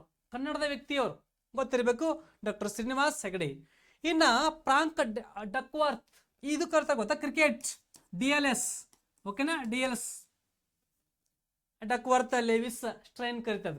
DLS ಕ್ರಿಕೆಟ್ ನಿಮ್ಗೆ ಗೊತ್ತಿರ್ಬೇಕು. ಅಂದ್ರೆ ಕ್ರಿಕೆಟ್ ಆಡ್ಬೇಕಾದ್ರ ಸೊ ಈಗ ಸಡನ್ ಆಗಿ ಮಳೆ ಬರ್ತೈತಿ. ಸೊ ಮಳೆ ಬಂದಾಗ ಮ್ಯಾಚ್ ರದ್ದು ಮಾಡಂಗಿಲ್ಲ. ಅವಾಗ ಈ ಡಕ್ವರ್ತ್ ರೂಲ್ಸ್ ಅಪ್ಲೈ ಮಾಡ್ತಾರ. ಅದನ್ನ ಕಂಡಿಡಿದಂತ ವಿಜ್ಞಾನಿ ಯಾರು? ಪಿತಾಮಹ ಯಾರು ಅಂದ್ರೆ ಇವರೇ ಆಯ್ತದಕ್ಕೆ. ಅವ್ರು ಯಾರು? Frank Duckworth. ಅವರು ಕೂಡ ಇತ್ತೀಚೆಗೆ ನಿಧನ ಆಗಿದ್ದಾರೆ. ನೀವು ನೋಡ್ಬೇಕಲ್ಲ, ಅಬ್ಸರ್ವೇಷನ್ ಮಾಡಿ. ಪೇಪರಲ್ಲಿ ಬರ್ತದೆ, ನ್ಯೂಸ್ ಪೇಪರಲ್ಲಿ ಕರೆಕ್ಟ್ ಆಗಿ ನೋಡ್ಬೇಕು, ಓದ್ಬೇಕು ನೀವೆಲ್ಲ. ಅದನ್ನ ಕೊಟ್ಟಿರೋ ಇತ್ತೀಚೆಗೆ ನಿಧನ ಆಗಿರುವಂತ ಒಬ್ರು ವ್ಯಕ್ತಿ ಯಾರಂದ್ರ ಈ DLS ರೂಲ್ಸ್ ಕಂಡುಹಿಡಿದಂತ ವಿಜ್ಞಾನಿ ಅವರು. ಅವರು ಇತ್ತೀಚೆಗೆ ಡೆತ್ ಆಗ್ಯಾರ. ಅದಕ್ಕೆ DLS ಕರೀತಾರ. ಡಕ್ವರ್ತ್ ಲೇವಿಸ್ ಸ್ಟ್ರೈನ್ ಅವರು ಡೆತ್ ಆಗ್ತಾರ. ಅಂದ್ರೆ ಆಲ್ಮೋಸ್ಟ್ ಇವ್ರು ಎಲ್ಲರೂ ನಿಧನ ಆಗಿದ್ದಾರೆ. ಅದು 2024ರಲ್ಲಿ. ಓಕೆನಾ? ಎಸ್. ನೆಕ್ಸ್ಟ್ ಹಾಗಾರ ನಂಬರ್ 10ನೇ ಕ್ವಶನ್ ಏನಿದೆ ನೋಡ್ರಿ. ಈ 2024ರ ಪ್ಯಾರಿಸ್ ಒಲಿಂಪಿಕ್ಸ್ ಬಗ್ಗೆ ಕೆಳಗಿನ ಯಾವ ಹೇಳಿಕೆ ಸರಿಯಾಗಿದೆ? ಯಾವುದು ಕರೆಕ್ಟ್ ಆಗಿದೆ? ಅಂದ್ರೆ ಒಲಿಂಪಿಕ್ ಬಗ್ಗೆ 2020 IS ಕ್ವಶನ್ ಕೇಳಿದ್ರು. ಮತ್ತೆ ಇದೇ ವರ್ಷ PSI, PC ಮತ್ತು ಫ್ರೀ ಕೋಚಿಂಗ್ ಮತ್ತು CTI ಆಲ್ಮೋಸ್ಟ್ ಎಲ್ಲ ಕಡೆ ಕ್ವಶನ್ ಕೇಳಿದ್ರಿ ನಿಮಗೆ. ಓಕೆನಾ? ಹಾಗಾದ್ರೆ ಒಲಿಂಪಿಕ್ಸ್ ನೋಡ್ರಿ ಯಾವ್ದು? ಅದು ಕರೆಂಟ್ ಅಫೇರ್ಸ್ ಬಗ್ಗೆ ಐತಿ. ಅದು ಓಲ್ಡ್ ಇಲ್ಲ, ಹಿನ್ನೆಲೆ ಇಲ್ಲ ಅದರದ್ದು. ಹಾಗಾದ್ರೆ ನೋಡ್ರಿ, ಇದು 2024 ಜುಲೈ 26ರಿಂದ ಆಗಸ್ಟ್ 11ರವರೆಗೆ ಇದನ್ನ ಪ್ಯಾರಿಸ್ ನಗರದಲ್ಲಿ ನಡೆಸಲಾಯಿತು. ಇದು ಫಸ್ಟ್ ಸ್ಟೇಟ್ಮೆಂಟ್. ಇನ್ನ ಸ್ವಲ್ಪ ಇದೆ ನೋಡ್ರಿ. ಇದನ್ನ 2024 ಜುಲೈ 26ರಿಂದ ಆಗಸ್ಟ್ 11ರವರೆಗೆ ಪ್ಯಾರಿಸ್ ನಗರದಲ್ಲಿ ನಡೆಸಲಾಯಿತು. ಮತ್ತು ಇದನ್ನು ಎಷ್ಟನೇ ಆವೃತ್ತಿ ಅಂದ್ರ 33ನೇ ಆವೃತ್ತಿ ಆಗಿದೆ. ಎಷ್ಟನೇ ಸೀಸನ್ ರೀ? 33ನೇ ಸೀಸನ್ ಅಂತ ಕೊಟ್ಟರು. ಇನ್ನು 2ನೇ ಸ್ಟೇಟ್ಮೆಂಟ್. ಹಾಗಾದ್ರೆ 2024ರ ಒಂದು ಈ ಪ್ಯಾರಿಸ್ ಒಲಿಂಪಿಕ್ ನ ಧ್ಯೇಯವಾಕ್ಯ ಏನಂದ್ರ games wide open. Games wide open. ಮತ್ತು ಅದರ ಮಾಸ್ಕಾಟ್ ಏನಂದ್ರ ಪ್ರೀಸಿಯನ್ ಕ್ಯಾಪ್. ಏನ್ರಿ? ಪ್ರೀಸಿಯನ್ ಕ್ಯಾಪ್. ಅದ್ರ ಮೋಟೋ ಏನ್ರಿ? Games wide open. ಮತ್ತು ಅದ್ರ ಮಾಸ್ಕಾಟ್ ಅಂದ್ರೆ ಏನ್ ಗೊತ್ತಿರ್ಬೇಕು ನೀವು. ಮಾಸ್ಕಾಟ್ ಅಂದ್ರ ಸೊ ಅಲ್ಲಿ ಚಿನ್ನ, ಬೆಳ್ಳಿ, ಕಂಚು ಗೆದ್ದಾರ. ವಿನ್ನರ್ ಆಗಿರುವಂತ ಸೊ ಅವ್ರಿಗೆಲ್ಲರಿಗೆ ಏನ್ ಮಾಡ್ಬೇಕಂದ್ರ ಮೆಡಲ್ ಹಾಕಿ ಕೊಟ್ಟ ಮ್ಯಾಗ ಅವ್ರ ಕೈಲಿ ಒಂದು ಗೊಂಬೆ ಚಿತ್ರ ಕೊಡ್ತಾರ. ಸ್ಪಂಜ್ ಇದ್ದಂಗೆ ಇರ್ತೈತಿ. ಅದಕ್ಕೆ ಮಾಸ್ಕಾಟ್ ಕರೀತಾರ. ಓಕೆನಾ? ಸೊ ಈ ವರ್ಷ ಮಾಸ್ಕಾಟ್ ಹೆಸರು ಏನಂದ್ರ ಪ್ರೀಸಿಯನ್ ಕ್ಯಾಪ್ ಆಗಿತ್ತು. ಓಕೆನಾ? ಇನ್ನು ಮೂರನೇದು, ಈ ಒಲಿಂಪಿಕ್ ನಲ್ಲಿ ಅಮೆರಿಕ ದೇಶವು 126 ಪದಕ ಪಡೆದುಕೊಂಡು ಪದಕ ಪಟ್ಟಿಯಲ್ಲಿ 1ನೇ ಸ್ಥಾನ ಗಳಿಸಿದೆ. ಫಸ್ಟ್ ಪ್ಲೇಸ್ ಹತ್ತವ್ರು ಅಮೆರಿಕದವರು 126. ಓಕೆನಾ. ಇನ್ನ ಭಾರತವು ಇದೇ ಒಲಿಂಪಿಕ್ನಾಗ 6 ಪದಕ ಪಡ್ಕೊಂಡು ಈ ಪದಕ ಪಟ್ಟಿ ಒಳಗೆ 71 ಸ್ಥಾನ ಗಳಿಸಿದೆ. ಎಷ್ಟನೇ ಸ್ಥಾನ? 71ನೇ ಸ್ಥಾನ ಗಳಿಸಿದೆ. ಇದು 3ನೇ ಸ್ಟೇಟ್ಮೆಂಟ್ ಐತಿನಾ, ನೀವು ಹೇಳ್ಬೇಕು ಆನ್ಸರ್ ಆಮ್ಯಾಗ ಯಾವ ತಪ್ಪು ಯಾವ ಸರಿ ಅಂತೇಳಿ. ಓಕೆನಾ. ಮುಂದೆ ಲಾಸ್ಟ್ ಇದೆ ನೋಡ್ರಿ, ಈ ಒಲಿಂಪಿಕ್ ನಲ್ಲಿ ಉದ್ಘಾಟನೆ ಸಮಾರಂಭದಲ್ಲಿ ಭಾರತದ ಧ್ವಜಧಾರಿಗಳು ಪಿ ವಿ ಸಿಂಧು ಮತ್ತು ಶರತ್ ಕಮಲ್ ಅಂದ್ರೆ ಓಪನಿಂಗ್ ಸೆರೆಮನಿ ಕರೀತಾರ. ಇನ್ನು ಮುಂದಿದೆ ನೋಡ್ರಿ, ಮತ್ತು ಸಮಾರೋಪದಲ್ಲಿ ಭಾರತ ಧ್ವಜಧಾರಿಗಳು ಮನು ಬಾಕರ್ ಮತ್ತು PR ಶ್ರೀಜೇಶ್. ನೋಡ್ರಿ ಎಷ್ಟು ಕ್ವಶನ್ ಇದೆ, ಇದು ಸ್ಟೇಟ್ಮೆಂಟ್ ಯಾವ ತರ ಇದೆ ನೋಡ್ರಿ ಅಂತ ಹೇಳಿ ಪಟ ಹೇಳಿ ನೋಡ್ರಿ. ಆನ್ಸರ್ ಏನಿದೆ? ಆಪ್ಷನ್ ಎ 1, 2, 1, 3, 4 ಮಾತ್ರ ಸರಿ, 1 ಮತ್ತು 2 ಮಾತ್ರ ಸರಿ, 1, 2, 3 ಮಾತ್ರ ಸರಿ, ಮೇಲಿನ ಎಲ್ಲವೂ ಸರಿ. ನೋಡ್ರಿ ಆನ್ಸರ್. ಹಾಗಾದ್ರೆ ಫಸ್ಟಿಗೆ ಬರ್ರಿ ನೋಡ್ರಿ, ಇದು ಕರೆಕ್ಟ್ ಆಗಿ ಒಂದೇದ ಆಪ್ಷನ್ ಏನಿದೆ ನೋಡಿ, ಒಂದೇದ ಸ್ಟೇಟ್ಮೆಂಟ್ ಏನು? ಇದು 2024 ಜುಲೈ 26 ಶುರು ಆಗಿ ಆಗಸ್ಟ್ 11 ಮುಗಿದಿದೆ. ಎಸ್ ಕರೆಕ್ಟ್ ಇದು. ಹಾಗಾದ್ರೆ ಜುಲೈ 26 ಏನ್ ಆಚರಣೆ ಮಾಡ್ತೇವ್ರಿ? ಕಾರ್ಗಿಲ್ ವಿಜಯ ದಿವಸ. ಏನ್ ಆಚರಣೆ ಮಾಡ್ತೇವ್ರಿ? ಕಾರ್ಗಿಲ್ ವಿಜಯ ದಿವಸ ಗೊತ್ತಿರ್ಬೇಕು. ಇನ್ನು ಅದು ಪ್ಯಾರಿಸ್ ನಗರದಲ್ಲಿ ಆತತಿ ಗೊತ್ತಿರ್ಬೇಕು. ಪ್ಯಾರಿಸ್ ನಗರದ ಯಾವ ನದಿ ಹತ್ರ ಐತ್ರಿ? ಸೀನ್ ನದಿ. ಹಾಗಾದ್ರೆ ಈ ಒಲಿಂಪಿಕ್ ಉದ್ಘಾಟನೆ ಮಾಡಿರುವಂತ ಸ್ಥಳ ಯಾವ್ದ್ರಿ? ಸೀನ್ ನದಿ ಹತ್ರ ಉದ್ಘಾಟನೆ ಮಾಡ್ತಾರ. ಆ ನಗರ ಇರೋದೇ ಸೀನ್ ನದಿ ಹತ್ರ, ಅದು ಗೊತ್ತಿರ್ಬೇಕು. ಇನ್ನು ಎಷ್ಟನೇ ಆವೃತ್ತಿ ಆಗೈತ್ರಿ? 33ನೇ ಆವೃತ್ತಿ. ಎಸ್ ಕರೆಕ್ಟ್ ಆಗಿದೆ. ಇನ್ನು ಸೆಕೆಂಡ್, ಇದ್ರ ಘೋಷವಾಕ್ಯ ಕರೆಕ್ಟ್ ಆಗಿದೆ. ಧ್ಯೇಯವಾಕ್ಯ ಗೇಮ್ಸ್ ವೈಟ್ಸ್ ಓಪನ್, ಅದು ಸರಿಯಾಗಿದೆ. ಇನ್ನ ಮಾಸ್ಕಾಟ್ ಪ್ರಿಜನ್ ಕ್ಯಾಪ್, ಇದು ಕೂಡ ಸರಿಯಾಗಿದೆ. ಇನ್ನ ಈ 2024 ಒಲಿಂಪಿಕ್ ನ ಫಸ್ಟ್ ಪ್ಲೇಸ್ ಇರೋದು ಅಮೆರಿಕ ದೇಶ ಐತಿ. ಓಕೆನಾ. ಅಮೆರಿಕದವರ 126 ಪದಕ ಪಡ್ಕೋತಾರ. ಇನ್ನು ಭಾರತ 71ನೇ ಸ್ಥಾನ ಪಡ್ಕೊಂಡಿವಿ. ಎಷ್ಟು ಪದಕ? ಬರೀ 6 ಪದಕ, ಅದು ಕರೆಕ್ಟ್ ಆಗಿದೆ. ಇನ್ನು ಉದ್ಘಾಟನೆ ಮಾಡ್ಬೇಕು ಧ್ವಜ ಹಿಡಿದಂತ ಭಾರತ ಬಂದ್ರ PV ಸಿಂಧು, ಇವ್ರ ಆಟ ಗೊತ್ತಿರಬೇಕು, ಬ್ಯಾಡ್ಮಿಂಟನ್. ಇನ್ನ ಶರತ್ ಕಮಲ್, ಇವ್ರ ಆಟ ಬಂದ್ರೆ ಟೇಬಲ್ ಟೆನಿಸ್. ಇವರಿಗೆ 2022ರಲ್ಲಿ ಖೇಲ್ ರತ್ನ ಪ್ರಶಸ್ತಿ ನೀಡಲಾಗಿದೆ. ಖೇಲ್ ರತ್ನ ಅಂದ್ರ ದೇಶದ ಅತ್ಯುನ್ನತ ಕ್ರೀಡಾ ಪ್ರಶಸ್ತಿ. ಅದನ್ನ 2023ರಲ್ಲಿ ಪಡೆದಂತ ಆಟಗಾರ ಬಂದ್ರ ಚಿರಾಗ್ ಶೆಟ್ಟಿ ಮತ್ತು ಸಾತ್ವಿಕ್ ಸಾಯಿರಾಜ್. ಇಬ್ರು ಬಂದ್ರ ಆಟ ಬಂದ್ರ ಬ್ಯಾಡ್ಮಿಂಟನ್ ಆಟ. 23 ಗೊತ್ತಿರ್ಬೇಕು, 24 ಕೊಟ್ಟಿಲ್ಲ. 23 ಬಂದ್ರ ಸಾತ್ವಿಕ್ ಸಾಯಿರಾಜ್ ಮತ್ತು ಚಿರಾಗ್ ಶೆಟ್ಟಿ. ಅದೇ 22 ಬಂದ್ರ ಶರತ್ ಕಮಲ್, ಅವ್ರ ಧ್ವಜ ಹಿಡಿದಂತ ಆಟಗಾರ. ಇನ್ನು ಅದು ಗೊತ್ತಿರ್ಬೇಕು. ಇನ್ನು ಮುಕ್ತಾಯ ಸಮಾರೋಪ ಎಂಡ್ ಮಾಡ್ಬೇಕಾದ ಅಲ್ಲಿ ಧ್ವಜ ಹಿಡಿದಂತ ಆಟಗಾರ ಬಂದ್ರ ಮನು ಬಾಕರ್ ಆಟ ಗೊತ್ತಿರ್ಬೇಕು, ಶೂಟಿಂಗ್ ಏರ್ ಪಿಸ್ತೂಲ್. ಮತ್ತು PR ಶ್ರೀಜೇಶ್, ಇವ್ರು ಯಾರು ಗೊತ್ತಿರ್ಬೇಕು? ಹಾಕಿ ಆಟ. ಯಾವ್ರಿ? ಹಾಕಿ ಆಟ. ಯಾರ್ದು? PR ಶ್ರೀಜೇಶ್, ಹಾಕಿ ಆಟ. ಅಂದ್ರೆ ಆಲ್ಮೋಸ್ಟ್ ಮೇಲಿನ ಎಲ್ಲವೂ ಸರಿ. ಏನ್ರಿ? ಮೇಲಿನ ಎಲ್ಲವೂ ಸರಿ. ನೋಡ್ರಿ, ಈ ಒಲಿಂಪಿಕ್ ನ ಭಾರತ ಕಡೆಯಿಂದ ಟೋಟಲ್ ಆಗಿ ಸ್ವಲ್ಪ ಒಲಿಂಪಿಕ್ ಬಗ್ಗೆ ಗೊತ್ತಿರ್ಬೇಕು ನಿಮ್. ಓಕೆನಾ. ಸೊ ಜಗತ್ತಿನ ಅತ್ಯಂತ ಶ್ರೇಷ್ಠ ಆಟ ಯಾವ್ದಂದ್ರೆ ಒಲಿಂಪಿಕ್ಸ್. ಯಾವ್ದ್ರಿ? ಒಲಿಂಪಿಕ್ಸ್. ಇದನ್ನ ಪ್ರತಿ 4 ವರ್ಷಕ್ಕೊಮ್ಮೆ ಆಯೋಜನೆ ಮಾಡ್ತಾರ. ಇದನ್ನ ಮೊಟ್ಟ ಮೊದಲ ಬಾರಿಗೆ ಕ್ರಿಸ್ತಪೂರ್ವ 776ರಲ್ಲಿ ಈ ಗ್ರೀಕ್ ದೇಶದ ಅಥೆನ್ಸ್ ಒಳಗೆ ನಡೆದೈತಿ. ಬಟ್ ಆಧುನಿಕ ಒಲಿಂಪಿಕ್ ಶುರು ಆಗಿದ್ದು 1896ರಲ್ಲಿ. ಅದು ಕೂಡ ಇಲ್ಲಂದ್ರೆ ಗ್ರೀಕ್ ದೇಶ ಅಥೆನ್ಸ್ ಒಳಗೆ ಆದತ್ತಿ, ಗೊತ್ತಿರ್ಬೇಕು. ಈಗ ಈ ಒಲಿಂಪಿಕ್ ನಲ್ಲಿ ಮೊಟ್ಟ ಮೊದಲ ಬಾರಿಗೆ ಚಿನ್ನ ಗೆದ್ದಂತ ಮೊದಲ ಭಾರತೀಯ ಆಟಗಾರ ಬಂದ್ರೆ ಅಭಿನವ್ ಬಿಂದ್ರಾ. ಯಾರಿ? ಅಭಿನವ ಬಿಂದ್ರಾ, ಇದು ಗೊತ್ತಿರ್ಬೇಕು. ಇನ್ನು ಒಲಿಂಪಿಕ್ ನಲ್ಲಿ ಪದಕ ಪಡೆದಂತ ಭಾರತದ ಮೊದಲ ಮಹಿಳೆ ಬಂದ್ರ ಅದು ಕರ್ನಂ ಮಲ್ಲೇಶ್ವರಿ. ಯಾರಿ? ಕರ್ನಂ ಮಲ್ಲೇಶ್ವರಿ. ಇನ್ನು ಒಲಿಂಪಿಕ್ ನಾಗ 2 ಟೈಮ್ಸ್ ಪದಕ ಪಡೆದಂತ ಭಾರತೀಯರು ನೋಡ್ರಿ, 2 ಟೈಮ್ಸ್ ಪಡ್ಕೊಂಡಾರ. 3 ಜನ ಅದಾರ. ಒಬ್ಬರು ಬಂದ್ರ PV ಸಿಂಧು. ಯಾರಿ? PV ಸಿಂಧು. ಓಕೆನಾ. PV ಸಿಂಧು. ಇನ್ನೊಬ್ಬರು ಬಂದ್ರ ಸುಶೀಲ್ ಕುಮಾರ್. ಯಾರಿ? ಸುಶೀಲ್ ಕುಮಾರ್. ಇನ್ನೊಬ್ರು ಬಂದ್ರೆ ರೀಸೆಂಟ್ ಆಗಿದಾರ ಮನು ಬಾಕರ್. ಯಾರಿ? ಮನು ಬಾಕರ್, ಗೊತ್ತಿರ್ಬೇಕು. ಒಲಿಂಪಿಕ್ ನಲ್ಲಿ 2 ಪದಕ ಪಡೆದಂತ, ಒಂದೇ ಒಲಿಂಪಿಕ್ ನ 2 ಟೈಮ್ಸ್ ಪದಕ ಪಡ್ಕೋತಾರ ಒಬ್ರೆ, ಅದು ಒಂದೇ ರಾಗ. ಅದು 2024ರಲ್ಲಿ ಮನು ಬಾಕರ್. 2 ಏನ್ರಿ? ಕಂಚು. 2 ಏನ್ ಪಡ್ಕೋತಾರ? ಕಂಚು ಪಡ್ಕೋತಾರ, ಇದು ಗೊತ್ತಿರ್ಬೇಕು. ಇನ್ನು ಒಲಿಂಪಿಕ್ ನ 24ರ ಒಟ್ಟು ಆಟಗಾರ ಸಂಖ್ಯೆ 117 ಮಂದಿ ನಾವು ಹೋಗಿರ್ತೀವಿ ನಮ್ಮ ಇಂಡಿಯಾ ಕಡೆಯಿಂದ, ಗೊತ್ತಿರ್ಬೇಕು. 117 ಮಂದಿ ನಮ್ಮ ದೇಶ ಕಡೆಯಿಂದ ಹೋಗಿರ್ತಾರ. ಓಕೆನಾ. ಸೊ ಇಲ್ಲಿ ಹಾಕಿ ತಂಡ ಕಂಚು ಗೆದ್ದೈತಿ, ಗೊತ್ತಿರ್ಬೇಕು. ಹಾಕಿ ತಂಡ ಎಷ್ಟು ಗೆದ್ದೈತ್ರಿ? ಕಂಚು ಗೆದ್ದಾರ ಭಾರತ. ಮತ್ತು ಬೆಳ್ಳಿ ಗೆದ್ದಂತ ಏಕೈಕ ಆಟಗಾರ ಯಾರಿ? ನೀರಜ್ ಚೋಪ್ರಾ. ಯಾರಿ? ನೀರಜ್ ಚೋಪ್ರಾ. ಅಂದ್ರೆ ಈ ಒಲಿಂಪಿಕ್ನಾಗ ಬೆಳ್ಳಿ ಪಡೆದಂತ ಏಕೈಕ ಆಟಗಾರ ನೀರಜ್ ಚೋಪ್ರಾ. ಅವ್ರ ಆಟ ಕೂಡ ಗೊತ್ತಿರಬೇಕು. ಯಾವ್ದ್ರಿ? Javelin throw. ಯಾವ್ದ್ರಿ? Javelin throw. ಯಾವ್ದ್ರಿ? Javelin throw. Javelin throw day ಯಾವಾಗ ಆಚರಣೆ ಮಾಡ್ತೀವಿ ಅಂದ್ರ ಆಗಸ್ಟ್ 7ಕ್ಕೆ ಆಚರಣೆ ಮಾಡ್ತೀವಿ. ಮತ್ತೆ ಅವತ್ತೇ ಇನ್ನೊಂದೇನು ಆಚರಣೆ ಮಾಡ್ತೀವಿ ಅಂದ್ರ ರಾಷ್ಟ್ರೀಯ ಕೈಮಗ್ಗ ದಿವಸ ಆಚರಣೆ ಮಾಡ್ತೀವಿ. ಯಾವಾಗ್ರಿ? ಆಗಸ್ಟ್ 7ಕ್ಕೆ ಆಚರಣೆ ಮಾಡ್ತೀವಿ. ಅದು ಕೂಡ ಗೊತ್ತಿರ್ಬೇಕು. ಓಕೆನಾ? ಅವ್ರು ಎಷ್ಟು ಒಗ್ದಾರಂದ್ರ 89.97 ತನಕ ಬರ್ತೈತಿ. ಇಷ್ಟು ಒಗಿದಿರ್ತಾರ. ಬಟ್ ಅದು ಚಿನ್ನ ಗೆದ್ದಂತ ವ್ಯಕ್ತಿ ಬಂದ್ರ ಹರ್ಷದ್ ನದೀಮ್ ಕರೀತಾರೆ. ಯಾರಿ? ಹರ್ಷದ್ ನದೀಮ್. ಪಾಕಿಸ್ತಾನದ ಆಟಗಾರ ಇವರು 92.97 ಅಂತ ನೋಡ್ರಿ. ಅಷ್ಟು ಮೀಟರ್ ದೂರ ಹೋಗಿತಾರ ನೋಡ್ರಿ. ಕ್ವಶನ್ ಕೇಳ್ಬೋದು ನಿಮಗ. 2024ರ ಪ್ಯಾರಿಸ್ ಒಲಿಂಪಿಕ್ ನಲ್ಲಿ ಭಾರತದ ಆಟಗಾರ ನೀರಜ್ ಚೋಪ್ರಾ ಅವರು ಬೆಳ್ಳಿ ಗೆದ್ದಾರ. ಹಾಗೆ ಚಿನ್ನ ಗೆದ್ದಂತ ಆಟಗಾರ ಯಾರು? ಹರ್ಷದ್ ನದೀಮ್. ಯಾವ ದೇಶದವರು? ಪಾಕಿಸ್ತಾನ. ಎಷ್ಟು ಹೋಗ್ದಾರ? 92.97 ಗೊತ್ತಿರ್ಬೇಕು. ಬಟ್ ಇತ್ತೀಚೆಗೆ ಮತ್ತೆ ನಮ್ಮ ಭಾರತದ ಆಟಗಾರ ನೀರಜ್ ಚೋಪ್ರಾ ಅವರು ಮತ್ತೆ ಈ ಡೈಮಂಡ್ ಲೀಗ್ ಒಳಗ ಮತ್ತೆ ಬೆಳ್ಳಿ ಪದಕ ಗೆದ್ದಾರ. ರೀಸೆಂಟ್ ಆಗಿ ಸ್ವಲ್ಪ ದಿವಸದಿಂದ ಪೇಪರ್ ಬಂದಿತ್ತು.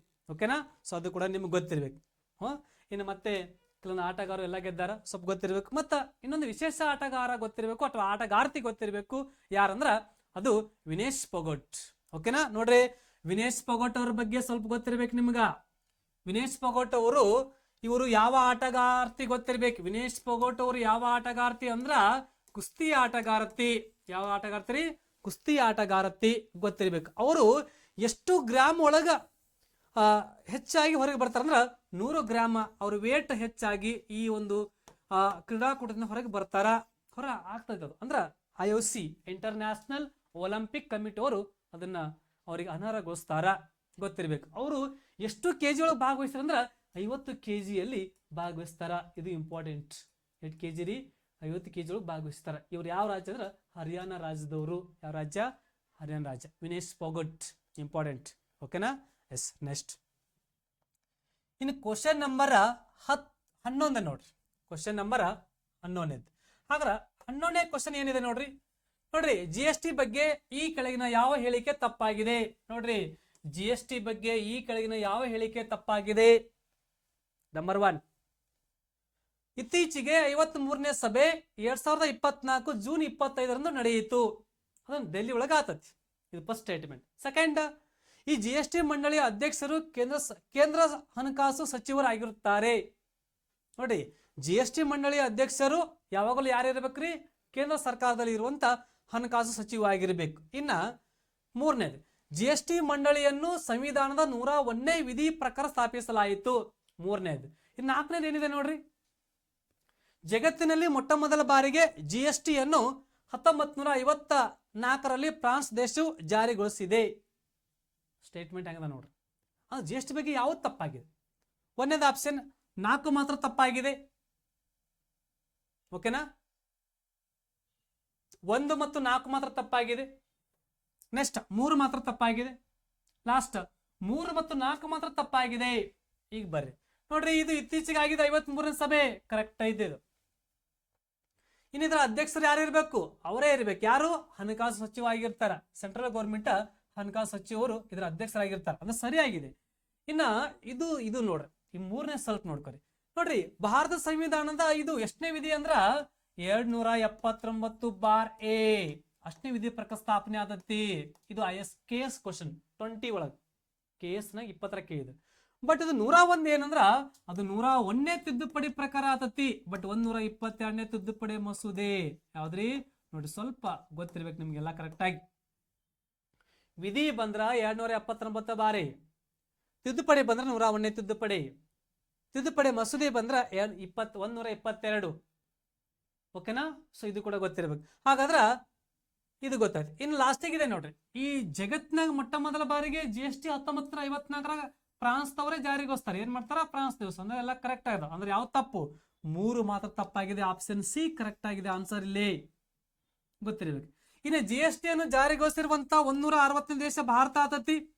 ಅದು 2017 ಇದನ್ನ ಜಾರಿಗೋಸ್ತಾರ. ಗೊತ್ತಿರಬೇಕು. ಇನ್ನ ಅದು ಯಾವ ದೇಶದಿಂದ ಎರಲು ಪಡ್ಕೋತಾರ ಅಂದ್ರ ಈ ಕೆನಡಾ ದೇಶದಿಂದ ಅದನ್ನು ಎರಲು ಪಡೆದುಕೊಳ್ಳಲಾಗಿದೆ. ಇದೊಂಥರ ಪರೋಕ್ಷ ತೆರಿಗೆವಾಗಿದೆ. ಯಾವ ತರ ತೆರಿಗೆದು? ಪರೋಕ್ಷ ತೆರಿಗೆ, ಪರೋಕ್ಷ ತೆರಿಗೆ ಅದು ಗೊತ್ತಿರಬೇಕು. ಓಕೆನಾ. GST ಮಂಡಳಿಯ ಈ ಒಂದು ಮೊದಲ ಅಧ್ಯಕ್ಷರು ಯಾರಾಗಿದ್ದಾರೆ ಅಂದ್ರ ಅದು ಅರುಣ್ ಜೇಟ್ಲಿ ಆಗಿರ್ತಾರ.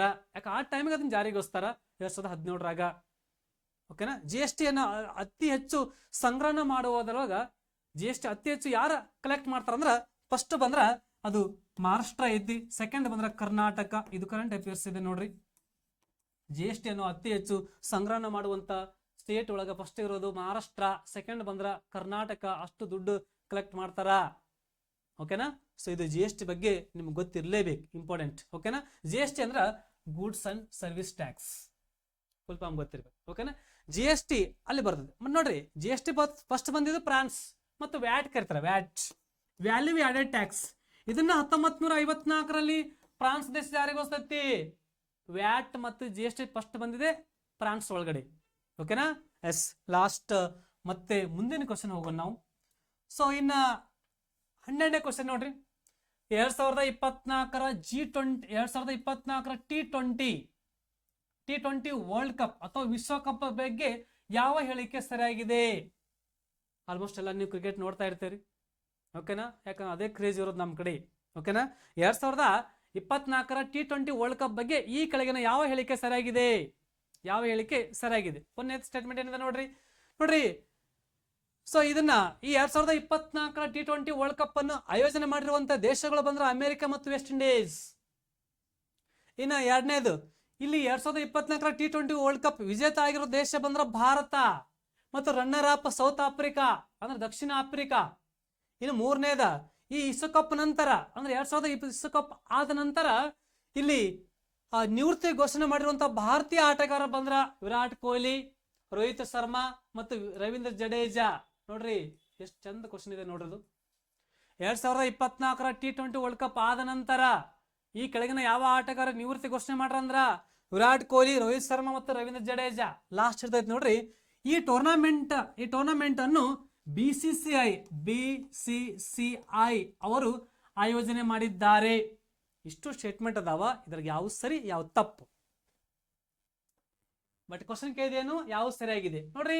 ಒಂದನೇ ಸರಿಯಾಗಿದೆ, ಸೆಕೆಂಡ್ ಕೂಡ ಸರಿಯಾಗಿದೆ, ಮೂರನೇದು ಕೂಡ ಸರಿಯಾಗಿದೆ. ಬಟ್ ನಾಲ್ಕನೇದು ಏನಿದೆ ನೋಡ್ರಿ. ಓಕೆನಾ. ನಾಲ್ಕನೇದು ಏನಂದ್ರ ಅದು ತಪ್ಪಾಗಿದೆ. ಯಾಕ? ಇದನ್ನ ಹೋಸ್ಟ್ ಮಾಡೋರು, ಆಯೋಜನೆ ಮಾಡೋರು ಯಾರಂದ್ರ ICC ಅವರು ಆಯೋಜನೆ ಮಾಡ್ತಾರೆ ನೋಡ್ರಿ. ಅಂದ್ರ 1, 2, 3 ಸರಿ. ಎಲ್ಲಿದೆ ನೋಡ್ರಿ, ಇಲ್ಲಿ ಬಿ ಆಪ್ಷನ್ ಒಳಗಿದೆ ನೋಡಿ. 1, 2, 3 ಮಾತ್ರ ಸರಿ.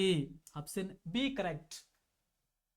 ಇದನ್ನ ಆಯೋಜನೆ ಮಾಡೋರು ICC ಅವ್ರು ಮಾಡ್ತಾರ, BCC ಅವ್ರು ಮಾಡೋದಲ್ಲ. BCC ಮಾಡ್ಲಕ್ ಬರಂಗಿಲ್ಲ. BCC ಬಂದ್ರ board of control for cricket in India. BCC full form ಗೊತ್ತಿರ್ಬೇಕು. ಏನ್ರಿ? Board of control for cricket in India. ICC ಬಂದ್ರ international cricket council. Head quarter ಬಂದ್ರ ದುಬೈ. ಯಾವ್ದ್ರಿ? ದುಬೈ. ಇದ್ರ ಹೆಡ್ ಕ್ವಾರ್ಟರ್ ಬಂದ್ರ ಮುಂಬೈ. ಯಾವ್ದ್ರಿ? ಮುಂಬೈ. ಇದ್ರ ಅಧ್ಯಕ್ಷರ ಬಂದ್ರ ರೋಜರ್ ಬಿನ್ನಿ. ಇದ್ರ ಅಧ್ಯಕ್ಷರ ಬಂದ್ರ ಗ್ರೇಗ್ ಬಾರ್ಕ್ಲೆ.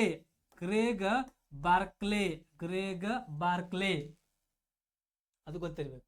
ಓಕೆನಾ. ಸೊ ಈ T20 ವರ್ಲ್ಡ್ ಕಪ್. ಇನ್ನು T20 ವರ್ಲ್ಡ್ ಕಪ್ ಶುರು ಆಗಿರುವಂತ ವರ್ಷ 2007ರಲ್ಲಿ. ಮೊದಲ ಬಾರಿ ಗೆದ್ದಂತ ದೇಶ ಯಾವ್ದ್ರಿ? ಇಂಡಿಯಾ. ಬಟ್ 2024ರಲ್ಲಿ ಗೆದ್ದಂತ ದೇಶ ಯಾವ್ದ್ರಿ? ಭಾರತ ಅಥವಾ ಇಂಡಿಯಾ. ಅಂದ್ರ ಮೊದಲು ಶುರು ಆಗಿದೆ 2007ರಲ್ಲಿ. ಅಲ್ಲಿ ಶುರು ಆಗಿದ್ ಗೆದ್ದಾಗ ಫಸ್ಟ್ ನಾವೇ ಗೆದ್ತೀವಿ. ಅಂದ್ರೆ MS ಧೋನಿ ಇರ್ತಾರ ಕ್ಯಾಪ್ಟನ್. ಸೊ ಈಗ 24 ಗೆದ್ದವರು ಕೂಡ ನಾವೇ ಗೆದ್ತೀವಿ. ಅಂದ್ರೆ ಭಾರತ. ರೋಹಿತ್ ಶರ್ಮಾ ಅವರು ಕ್ಯಾಪ್ಟನ್ ಆಗಿರ್ತಾರ, ನಿಮ್ಗೆಲ್ಲ ಗೊತ್ತೈತಿ. ಸೌತ್ ಆಫ್ರಿಕಾ ಅವರು ಫೈನಲ್ಗೆ ಬಂದು ಸೋಲ್ತಾರ. ಇದೇ ಮೊದಲ ಬಾರಿಗೆ T20 ವರ್ಲ್ಡ್ ಕಪ್ ನ ಫೈನಲ್ಗೆ ಬರ್ತಾರ ಅವರು. ಇದು ಮೊಟ್ಟ ಮೊದಲ ಬಾರಿಗೆ ಒಂದು ವರ್ಲ್ಡ್ ಕಪ್ ಫೈನಲ್ಗೆ ಬಂದಿರುವಂತ ಈ ಫಸ್ಟ್ ಟೈಮ್ ಬರ್ತಾರ. ಬಟ್ ಫಸ್ಟ್ ಟೈಮ್ ಬಂದಾಗ ಕೂಡ ಸೋಲ್ತಾರ, ಅದು ಕೂಡ ಗೊತ್ತಿರಬೇಕು. ಓಕೆನಾ. ಸೊ ಇದು T20 ವರ್ಲ್ಡ್ ಕಪ್ ಬಗ್ಗೆ ಈ ತರ ಕ್ವಶನ್ ಬರ್ಬೋದು. ಓಕೆನಾ. ಎಸ್. ಸೊ ಎಲ್ಲರಿಗೂ ಇಲ್ಲಿವರೆಗೆ ಈ ಕರೆಂಟ್ ಅಫೇರ್ಸ್ ಮತ್ತು GK ಸಾಮಾನ್ಯ ಜ್ಞಾನ ಸೊ ಎಲ್ಲರ ಬಗ್ಗೆ ನಾವು ಚರ್ಚೆ ಮಾಡಿದ್ವು. ಸೊ ಮತ್ತೆ ಒಂದು ನೆಕ್ಸ್ಟ್ ಒಂದು ಒಳ್ಳೆ ವಿಡಿಯೋ ಅಥವಾ ಒಳ್ಳೆ ಒಂದು ಟಾಪಿಕ್ ಜೊತೆಗೆ ಸೊ ಮತ್ತೆ ಬರ್ತೀನಿ. ಸೊ ಅಲ್ಲಿವರೆಗೆ ಚೆನ್ನಾಗಿ ಓದ್ತಾ ಇರಿ ಮತ್ತು ಇದನ್ನ ಎಲ್ಲರಿಗೂ ಶೇರ್ ಮಾಡಿ. ಮತ್ತು ಈ ಒಂದು ಯೂಟ್ಯೂಬ್ ಚಾನಲ್ ಅಂದ್ರೆ ಲಕ್ಷ್ಮಿ ಸ್ಪರ್ಧಾ ಅಕಾಡೆಮಿ ಮಾನ್ವಿ ಈ ಚಾನಲ್ಗೆ ಮತ್ತೆ ಜಾಸ್ತಿ ಎಲ್ಲ ಜಾಯ್ನ್ ಆಗಿ. ಓಕೆನಾ. ಸೊ ಮತ್ತೆ ನೆಕ್ಸ್ಟ್ ವಿಡಿಯೋದಲ್ಲಿ ಬರೋಣ. ಓಕೆನಾ. ಎಲ್ಲರಿಗೂ ನಮಸ್ಕಾರ, ಧನ್ಯವಾದಗಳು.